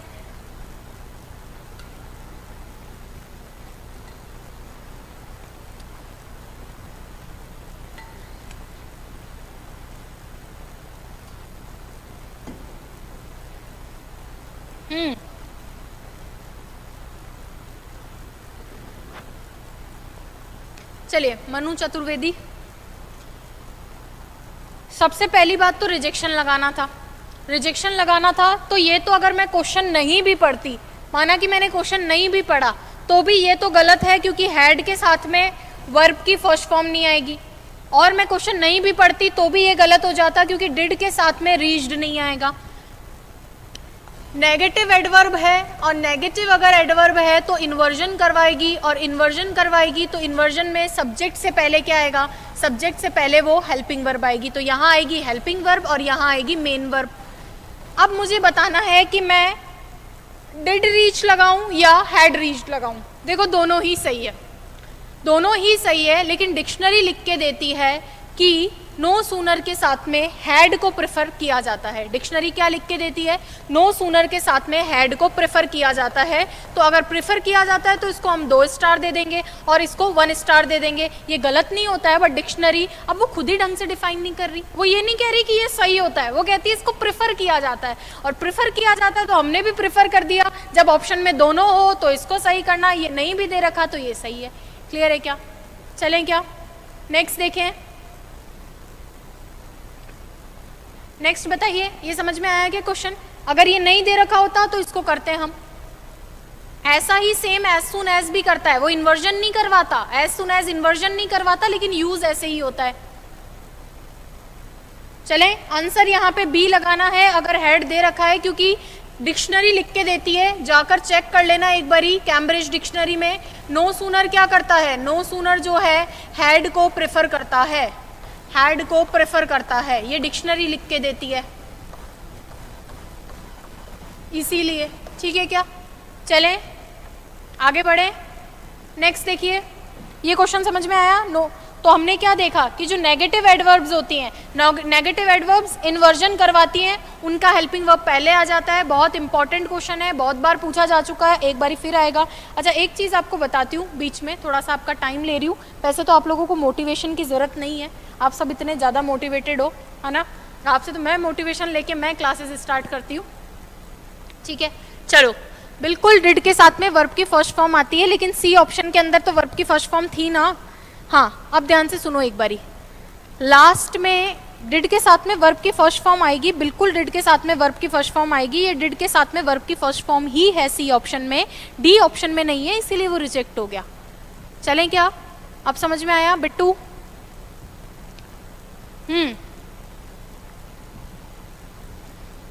चलो अब देखो, पहले मेरी एक बात सुनो, सब एक से बढ़कर एक सारे स्टूडेंट्स हो आप लोग। वैसे तो मैंने बताया मैं मोटिवेशन वगैरह में विश्वास नहीं करती, मैं तो आपसे मोटिवेट होकर क्लासेस लेती हूँ। भाई मेरे को ये लगता है कि यार ठीक है, पढ़ा देते हैं, थोड़ा सा पढ़ा देते हैं, थोड़ा सा पढ़ा देते हैं, क्लासेस ले लेते हैं ना। लास्ट टाइम में ना कुछ चीज़ें अवॉइड करनी चाहिए, मैं भी करती हूँ, आपको भी करनी चाहिए।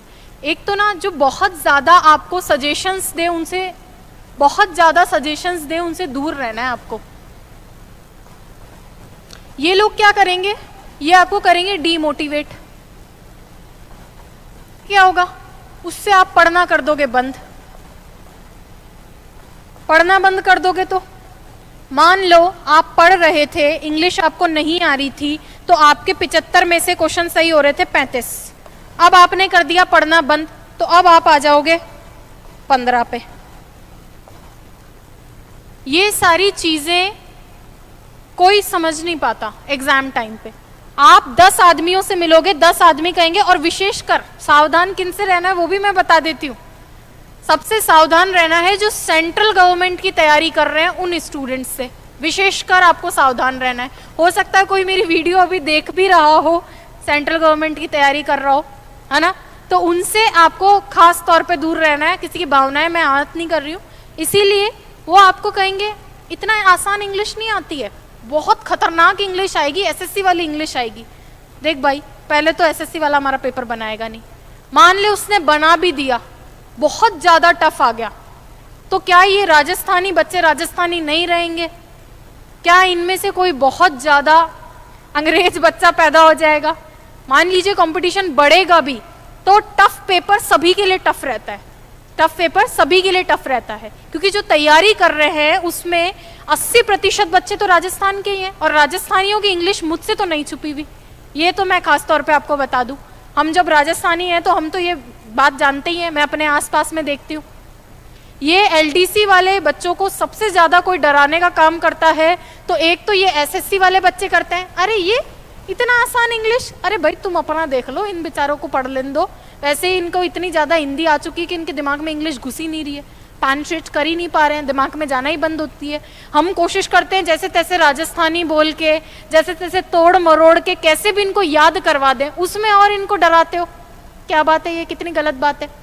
वो डराना बंद करो, हमारी जिम्मेदारी तो समझो, हम कैसे इनको याद करवा रहे हैं। हमारा जी जान रहा है कि राजस्थानी के शब्द लाओ, चाहे इनको आसान बना के बताओ, चाहे इनको रटवाओ, कुछ भी करो, और इतना ऐसे डरा देते हैं। ये नहीं करना है अब, ठीक है क्या, इनसे डर रखना है। चलो अब देखो दूसरा, और एक जेपी बिल्कुल सही लिख रहे हैं कि दूसरा उनसे डरना है जो बहुत ज्यादा कट ऑफ को लेकर चिंता कर रहे हैं। वो पढ़ाने की वीडियो तो बनाएंगे 2 और कट ऑफ बताने की वीडियो बनाएंगे 12। अरे भाई तुम कट ऑफ बाद में बता देना, पहले इनका सिलेबस तो हो जाने दो।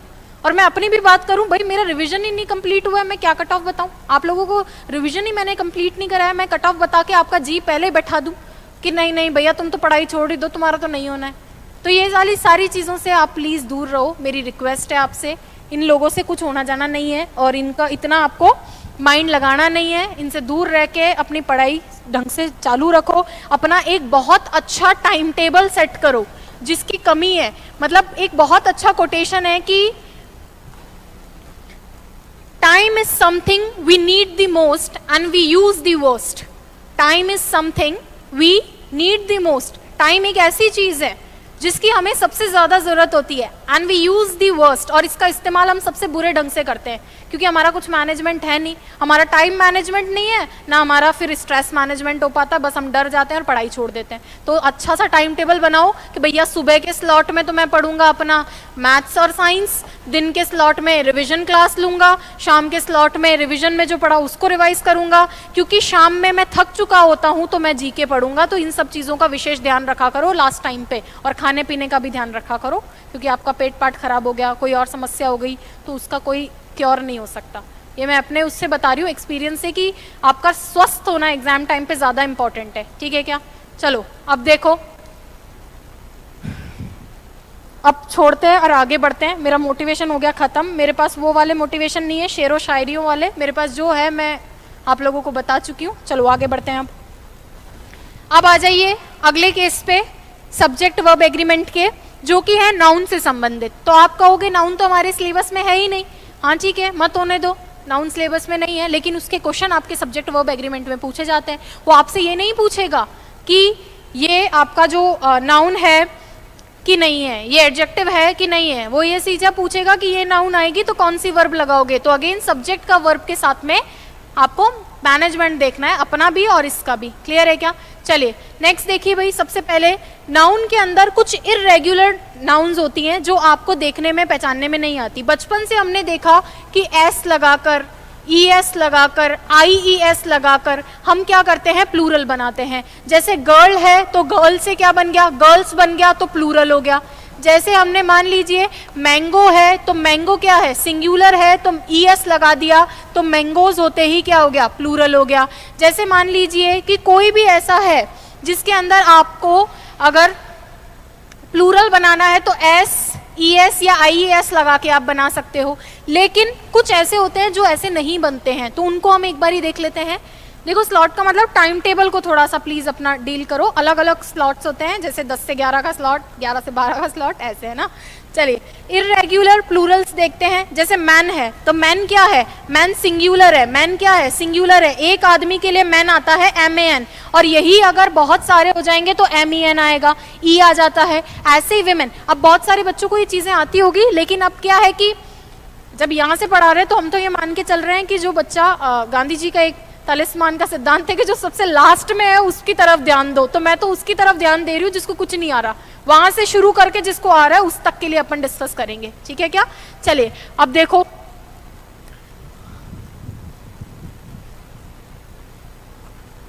विमेन, विमेन, विमेन, विमेन होता है सिंगुलर और ये विमेन प्लूरल। ऐसे ही चाइल्ड एक बच्चा, चिल्ड्रन प्लूरल। तो आपके एग्जाम में क्वेश्चन आएगा चिल्ड्रन, कोई भी सेंटेंस हो मैं एक सिंपल सा लिख देती हूँ, इज प्लेइंग या are playing, children is playing या आर प्लेइंग। तो इसी तरीके से ये नाउन का इस्तेमाल करके आप क्वेश्चन पूछते हैं, तो आप जान रहे हो चिल्ड्रन प्लूरल है, इसीलिए आंसर क्या होगा, are, children are playing. Clear है क्या। चलिए अब देखो, फुट है, फुट यानी सिंगल पैर, और फीट प्लूरल होता है। टूथ यानी एक दांत, टीथ यानी ज्यादा, प्लूरल बनाता है इसका। नेक्स्ट देखिए, ऑक्स, ऑक्स यानी एक बैल, ऑक्सन, इसका प्लूरल बनता है। माउस, चूहा, माइस, इसका प्लूरल बनता है। नेक्स्ट देखिए, लाउस सिंगुलर में और लाइस इसका प्लूरल बनता है। होता क्या है, जुएं होती है, ठीक है क्या, ये तो बचपन से सुना ही होगा आपने, है ना। नेक्स्ट देखें, चलो डाउट सेशन भी ले आएंगे, डाउट सेशन भी ले आएंगे। चलो नेक्स्ट देखें क्या, अब है आगे दूसरा ग्रुप। पहले एक बारी मैं आपको बता देती हूं कि है ना क्या क्या केसेस हैं नाउन के, उसके बाद में हम आगे डिस्कस करेंगे। देखो अगर मैं मैथ्स पढ़ाने लग गई ना तो बस तुम इंग्लिश पढ़ना भी मुझसे छोड़ दोगे, मेरी मैथ्स तो बहुत ही ज़्यादा वीक है, मेरे कोई मैथ्स पढ़ा दे तो और ज़्यादा सही रहेगा। मैथ्स वैथ्स नहीं आती, वैसे भी लड़कियां बहुत कम होती हैं जो मैथ्स में अच्छी होती हैं। अब ये मत बोलना कि मैम शकुंतला जी को देखिए, होती है, अच्छी होती है, मैं तो नहीं हूँ अच्छी, है ना। गर्ल्स जो होती हैं लैंग्वेज में अच्छी होती हैं, भाषा में अच्छी होती हैं। चलो कब से, कल से है मॉर्निंग की क्लास। ये वाला देखो नेक्स्ट ग्रुप, इस ग्रुप के अंदर वो नाउन्स हैं जो प्लूरल दिखाई देती हैं लेकिन होती और यूज भी प्लूरल की तरह होती हैं। देखो कुछ नाउन ऐसी होती हैं जो प्लूरल दिखाई देती हैं। एक मिनट मैं पहले कैलाश जी का देख लूं question. He has gone, Kailash ji has gone, ठीक है। Kailash ji has gone. अब देखो ध्यान दो इस पे, कुछ नाउन ऐसी होती हैं जो प्लूरल दिखाई देती हैं और प्लूरल की तरह ही इस्तेमाल होती हैं, कुछ नाउन ऐसी होती हैं जो प्लूरल दिखाई देती हैं लेकिन सिंगुलर की तरह इस्तेमाल होती हैं। नाउन क्यों पढ़ रहे हैं? क्योंकि इनके साथ में ये नाउन सब्जेक्ट के प्लेस पे बैठती है और इनके साथ में वर्ब हमें लगाना है। चलो अब ध्यान दो, यहाँ पे कुछ नाउन प्लूरल दिखाई देती हैं और प्लूरल की तरह ही काम में आती हैं। अब देखो कौन कौन सी नाउन है इसके अंदर। सबसे पहले स्पेक्टिकल्स। स्पेक्टिकल्स की अगर मैं बात करूं, आपके चश्मे, चश्मे के अंदर आप देखते हो कि दो फ्रेम्स होते हैं, दोनों तरफ होते हैं, दोनों ही होंगे। ऐसा नहीं है कि एक तरफ का चश्मा लेके तुम चल दोगे, वो नहीं होगा। तो पेयर है और दोनों की तरह ही काम में आएगा। नेक्स्ट गॉगल्स, आप जो धूप के चश्मे लगाते हो वो भी दोनों तरफ ही रहता है, एक तरफ तो रहता नहीं है, तो वो भी पेयर है और प्लूरल की तरह ही काम आएगा।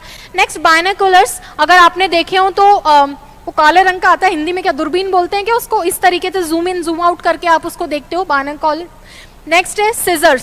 सिजर्स आप अगर कैंची देखे हो तो कैंची किस तरीके की होती है? कैंची कुछ इस तरीके की होती है जिसमें दो फलक होते हैं। कैंची के क्या होते हैं? दो साइड्स होते हैं, दो फलक होते हैं। तो ऐसे केस के अंदर सिजर्स भी पेयर है, प्लूरल की तरह काम में आएगा।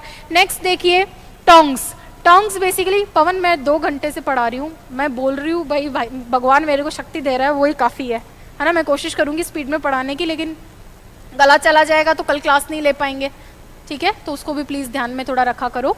नेक्स्ट देखिए टोंग्स। टोंग्स होते हैं, अगर आपने घर पे अपने देखा हो, संडासी तो सब जानते होंगे, संडासी होती है, उसमें भी क्या होते हैं? 2 होते हैं, पकड़ के ऐसे चाय वगैरह छानने के लिए, पकड़ने के लिए होता है। जीन्स, जीन्स में भी आप देखते हो कि 2 पैर बने हुए होते हैं, जीन्स में भी 2 पैर बने हुए होते हैं। पैंट्स में भी 2 बने हुए होते हैं। शॉर्ट्स भी पहनते हो, नेकर वगैरह, तो उसमें भी 2 बने हुए होते हैं। ट्राउजर्स, दोनों फलक रहते हैं, दोनों पैर। शूज जोड़े में ही पहनोगे, एक जूता पहन के नहीं दौड़ोगे। नेक्स्ट देखिए सॉक्स। सॉक्स भी आपके जोड़े में ही रहते हैं, पेयर में ही रहते हैं। तो ये सारी चीजें जोड़े में ही रहती हैं और हमेशा अपने साथ में प्लूरल वर्ब का इस्तेमाल करती हैं। तो जो बच्चे याद करना चाहते हैं वो अपनी कॉपी में लिख लो, ये सारे हमेशा अपने साथ में क्या लेते हैं? प्लूरल वर्ब लेते हैं। क्वेश्चन एक बार ही पूछ रखा है, किसके लिए पूछ रखा है? सिजर्स के लिए एग्जाम में क्वेश्चन आ रखा है और दोबारा आ सकता है, क्योंकि सिजर्स हमें लगता है कि यार कैंची तो एक ही है, कैंची एक है, लेकिन उसके 2 फलक हैं और वो प्लूरल की तरह काम में आती है। क्लियर है क्या? चलिए अब देखो, मुकेश जी कह रहे हैं कि अ पेयर ऑफ, तो अ पेयर ऑफ तो सिंगुलर है। देखो अ पेयर ऑफ ये सिंगुलर है, लेकिन सीधा सिजर्स लिख रहे हो तो ये प्लूरल है। लेकिन अगर ये लिख दिया अ पेयर ऑफ सिजर्स, तो एक जोड़ा, एक जोड़े की बात करो तो वो सिंगुलर बनेगा। तो ये ध्यान दो भाई किस तरीके से लिखा हुआ है। या मान लो मैं ये लिख रही हूं a pair of shoes, a pair of shoes, और आगे आपसे भरवा रही हूं तो यहां सिंगुलर आएगा। क्यों? क्योंकि एक जोड़ा, एक आर्टिकल ए देखते ही सिंगुलर भर देना चाहिए आपको, ठीक है क्या? चले नेक्स्ट देखें।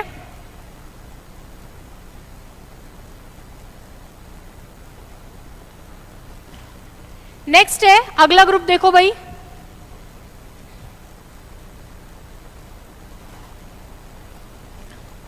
in this group the given noun is used as singular and we don't add s या es to make these nouns plural, we don't add article before such noun। इस ग्रुप में जो नाउन्स दी गई हैं वो कैसी हैं? सिंगुलर है, उनके बाद में हम एस या ईएस का इस्तेमाल नहीं करते हैं, उनके पहले हम ए या एन नहीं लगाते हैं। कारण ये है कि ये सारे नाउन कैसे हैं? अनकाउंटेबल है, इनको हम काउंट नहीं कर सकते, ये अनकाउंटेबल नाउन्स है। ये नाउन कैसे हैं? अनकाउंटेबल नाउन्स है। कौन कौन से हैं? लगेज, बैगेज, इनको काउंट नहीं कर सकते हैं, ठीक है? स्टेशनरी काउंट नहीं कर सकते हैं, ज्वेलरी काउंट नहीं कर सकते। Information, a piece of information होगा तो अ पीस बोल के उसको काउंटेबल बना सकते हो, लेकिन इंफॉर्मेशन अपने आप में गिन नहीं सकते, ये गिनने की संख्या नहीं है। अब इनमें से कुछ बच्चे कहेंगे मैम ऐसा तो होता है, 1 इंफॉर्मेशन 2 इंफॉर्मेशन। हाँ, हमें देख के लगता है, मुझे भी देख के लगता है, लेकिन अंग्रेजों को पता नहीं क्यों नहीं लगा। वो अपने हिसाब से इतने खतरनाक नियम बना दिए हैं। मैं एक्चुअली बता रही हूँ कि कुछ तो उन्होंने इतने खतरनाक काम कर दिए हैं और पीछे हमारे यहाँ पे जीव को ग्रह छोड़ दिया है कि भैया तुम पढ़ाते रहो, याद करवाते रहो। जबकि 1 इंफॉर्मेशन 2 इंफॉर्मेशन हमें सुनने में सही लगता है, लेकिन ये अनकाउंटेबल है, ध्यान रखना। इसको काउंटेबल बनाने के लिए अ पीस ऑफ इंफॉर्मेशन बोला जाता है। नेक्स्ट देखिए, बेकरी, ट्रैफिक, म्यूजिक, फ्यूल, इनमें से किसी का अर्थ नहीं आ रहा हो तो मुझसे पूछ सकते हो आप। परसेंटेज, वेस्टेज, फर्नीचर, गार्बेज, कूड़ा कचरा, सीनरी, सीनरी का ध्यान रखना, मशीनरी, पॉटरी, ये सारे क्या है, एडवाइस, फ्यूल। देखो मनी का आ सकता है, मनी को ध्यान रखना, मनी क्या है, अनकाउंटेबल है। मनी क्या है, अनकाउंटेबल है, इसका विशेष ध्यान रखना आप, ठीक है। मनी का क्वेश्चन आ सकता है, ये लिख के रखना है और ध्यान रखना है, ये सारे क्या हैं, ये सारे अनकाउंटेबल है। और भी होते हैं, ठीक है, और भी होते हैं, ये नहीं है कि यही है। देखो रिवीजन क्लास चल रही है तो मेरी भी लिमिटेशंस है, पूरा एक क्लास में कैसे सब्जेक्ट वर्ब एग्रीमेंट करवा सकते हैं, जहां हम 4-4 क्लासेस में सब्जेक्ट वर्ब एग्रीमेंट कराते हैं वो एक क्लास में, तो मेरी भी कुछ लिमिटेशंस है। रिवीजन क्लास चल रही है तो पूरा यहाँ पे नहीं हो पाता, इसीलिए प्लीज बेयर विद इट। मैं ये क्लास जरूर डलवा दूंगी पीडीएफ, ताकि आप इसको रिवाइज कर लो घर पे। नेक्स्ट देखिए, जो अगला ग्रुप है वो ऐसा होता है जो दिखता प्लूरल है लेकिन होता कैसा है, सिंगुलर। तो ये याद करने की चीजें हैं, इनको आंख बंद करके और याद कर लेना कैसी कैसी हैं। चलो देखो, फिजिक्स देखने में एस लग के प्लूरल लग रहा है, लेकिन एक सब्जेक्ट है वो क्या होगा, सिंगुलर होगा। क्या होगा, सिंगुलर होगा। चलिए नेक्स्ट देखिए, अगला है, आशीष जी कह रहे हैं कि जो उंगलू पे ना गिन सके वो अनकाउंटेबल। बिल्कुल, हम भी ऐसा ही सोचते थे, लेकिन हमें तो अच्छा लगता है एक इन्फॉर्मेशन, 2 इन्फॉर्मेशन, स्टिल ये अनकाउंटेबल है। इसीलिए मैंने बोला कि अंग्रेजों का कोई भरोसा नहीं है, ठीक है। चलिए नेक्स्ट देखिए, इकोनॉमिक्स एक सब्जेक्ट है, सिंगुलर है, एस लास्ट में भले ही लग रहा हो लेकिन सिंगुलर है। नेक्स्ट है मैथमेटिक्स, एस बाद में भले ही लग रहा हो लेकिन क्या है, सिंगुलर है। सिविक्स सब्जेक्ट है, आपको देखो ये सारे क्या है, सिंगुलर ही आएंगे। अब अगला देखो, मम्स एक डिजीज है, सिंगुलर है, बीमारी है। रेबीज एस लग रहा हो लेकिन ये सिंगुलर है। डायबिटीज देखो, बिलियर्ड्स, टेनिस, कार्ड्स, ये क्या है, गेम्स हैं, एक खेल का नाम है, लास्ट में भले ही एस लग रहा हो लेकिन सिंगुलर है। न्यूज और इनिंग्स, इनिंग्स से तो आप परिचित हो, एक पारी भी होती है तो उसको इनिंग्स बोला जाता है, तो इनके लास्ट में भले ही एस लगे ये प्लूरल नहीं होते, ये सिंगुलर होते हैं। आशीष जी कह रहे हैं इनिंग्स वाला क्वेश्चन आ रखा है, हो सकता है रखा हो, है ना, हो सकता है, और आने भी चाहिए। ये जितनी मैं आपको पूरी नाउन नहीं बता रही, लेकिन जितनी बता रही हूँ इंपॉर्टेंट बता रही हूँ, उनको लिख लेना और रिवाइज कर लेना, ठीक है क्या। चलिए नेक्स्ट देखिए, नेक्स्ट देखिए, देखो अब थोड़ी क्लास बची है तो बने रहो, मैं रिवाइज भी करवा दूंगी, अब ज्यादा क्लास बची नहीं है अपनी। In this group the given nouns look like singular but are used as plural. पिछली वाली थी कि सिंगुलर थी और प्लूरल दिख रही थी लेकिन सिंगुलर बना रही थी। अब वाली जो है वो दिखाई आपको सिंगुलर देगी लेकिन बनेगी प्लूरल। जैसे कैटल, कैटल की अगर मैं बात करूं, कार्ड्स, अरे आपके ताश के पत्ते, कार्ड्स मतलब ताश के पत्ते आपके, है ना। कैटल, कैटल क्या है, मैंने आपको बताया ये प्लूरल की तरह काम में आएगा, पूछा हुआ है एग्जाम में, इंपॉर्टेंट है। कैटल का मतलब होता है मवेशी, जानवरों का ग्रुप, ठीक है, मवेशी बोलते हैं ना, प्लूरल है। नेक्स्ट देखिए, पीपल, पर्सन सिंगुलर है, पीपल प्लूरल है। नेक्स्ट देखिए, चिल्ड्रन, चिल्ड्रन की अगर मैं बात करूं तो चिल्ड्रन प्लूरल होता है, चाइल्ड सिंगुलर होता है। ऑक्सन अभी बताया था कि ऑक्स का प्लूरल है। जेंट्री बोलते हैं ना, जेंट्री, जेंट्री मतलब नोबल क्लास। जेंट्री किसके लिए बोला जाता है, हायर ग्रुप के लिए या नोबल क्लास के लिए, उच्च कुलीन वर्गीय लोगों के लिए बोला जाता है जेंट्री। नेक्स्ट है पीजेंट्री, पीजेंट्री लोअर क्लास के लिए, वैसे पीजेंट का मतलब होता है किसान, और पीजेंट्री बोलते हैं लोअर क्लास के लिए, क्योंकि किसानों को क्या समझते हैं ये लोग, लोअर समझते हैं, हालांकि इनको पता नहीं है, ठीक है, कि ये कितना गलत बोल रहे हैं। नेक्स्ट देखिए, पोल्ट्री, देखो अगर आप पोल्ट्री फार्म जानते हो तो चिकन होते हैं, चिकन तो एक सिंगुलर, चिकन एक सिंगुलर और वो एक साथ रहते हैं तो उसको क्या बोलते हैं, पोल्ट्री। तो ये देखने में सिंगुलर लगते हैं लेकिन होते क्या है, प्लूरल। क्लियर है। चलिए अब कुछ क्वेश्चंस करते हैं, उसके बाद में आज मैंने जितना पढ़ाया उसको मैं थोड़ा सा रिवाइज करवाना चाहूंगी आपको। पहले एक बारी क्वेश्चन करो, जितने मेरे में थोड़ी एनर्जी आ जाएगी।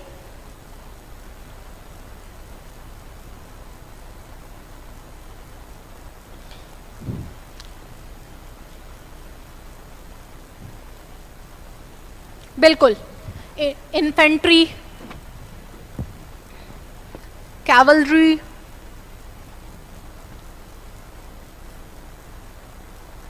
जल्दी से क्वेश्चन बता दीजिए।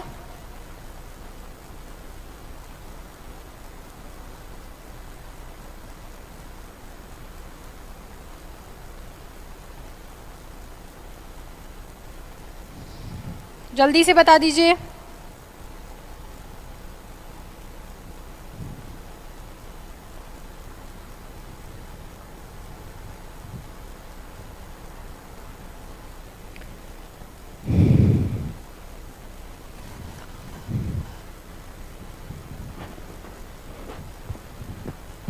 देखो लेटर में ज्यादा क्वेश्चंस होते नहीं है।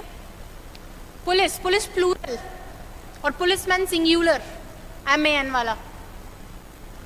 लेटर में ज्यादा क्वेश्चंस होते नहीं है। बिल्कुल सही है। न्यूज, ये देखने में आपको प्लूरल लग सकती है लेकिन खबर, खबर, न्यूज क्या है, सच है, तो इज आएगा। ये सारे गलत हो जाएंगे। वैसे भी हैड, हैव नहीं। अगला देखो, नेक्स्ट क्वेश्चन, ये पूछे हुए क्वेश्चंस है।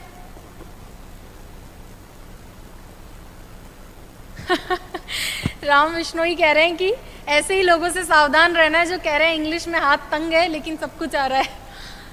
देखो सबसे सावधान रहना है। लास्ट टाइम में आपको चढ़ाने वाले भी बहुत ज़्यादा होंगे और गिराने वाले भी बहुत ज़्यादा होंगे। हर तरह के व्यक्ति हैं। कुछ आपको कहेंगे तू बहुत शानदार कर रहा है, तू तो पढ़ना छोड़ दे, और कुछ आपसे कहेंगे नहीं नहीं तेरा तो कुछ नहीं हो सकता, तू वैसे पढ़ना छोड़ दे।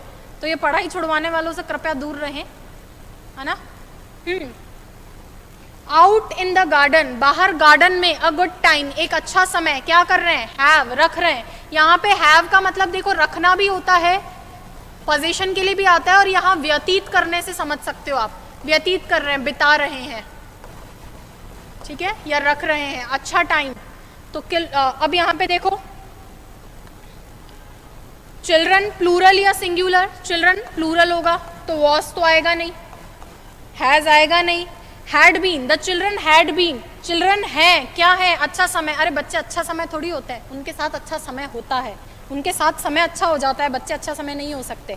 सही आंसर बी ऑप्शन होगा, ठीक है क्या। चले नेक्स्ट देखो, नेक्स्ट क्वेश्चन देखो कैटल वाला। बस क्वेश्चन खत्म होने वाला है, मैं रिवाइज करवाऊंगी और आपको फ्री कर दूंगी। क्वेश्चन खत्म होने वाला है, जल्दी से बता दो, ये सारे पूछे आए हुए क्वेश्चंस है।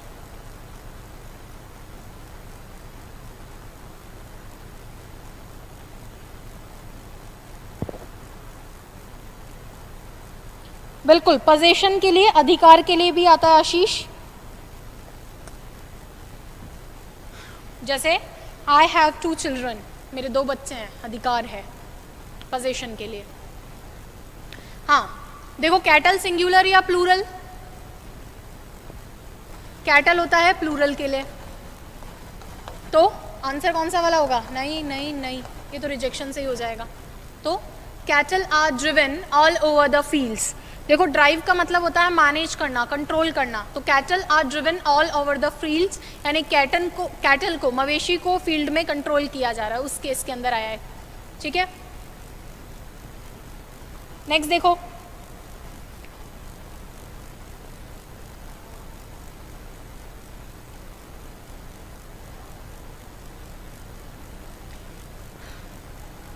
देखो जो ये चीज़ें याद करने की है वो याद ही करनी होती है, कभी हमने की थी अब आपको करनी है।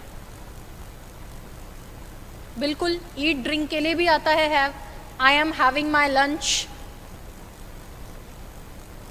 ये इंग्लिश है साहब, यहाँ बात बात पे अर्थ बदलता है। फेयर कलर भी होता है और फेयर डिसीजन भी होता है।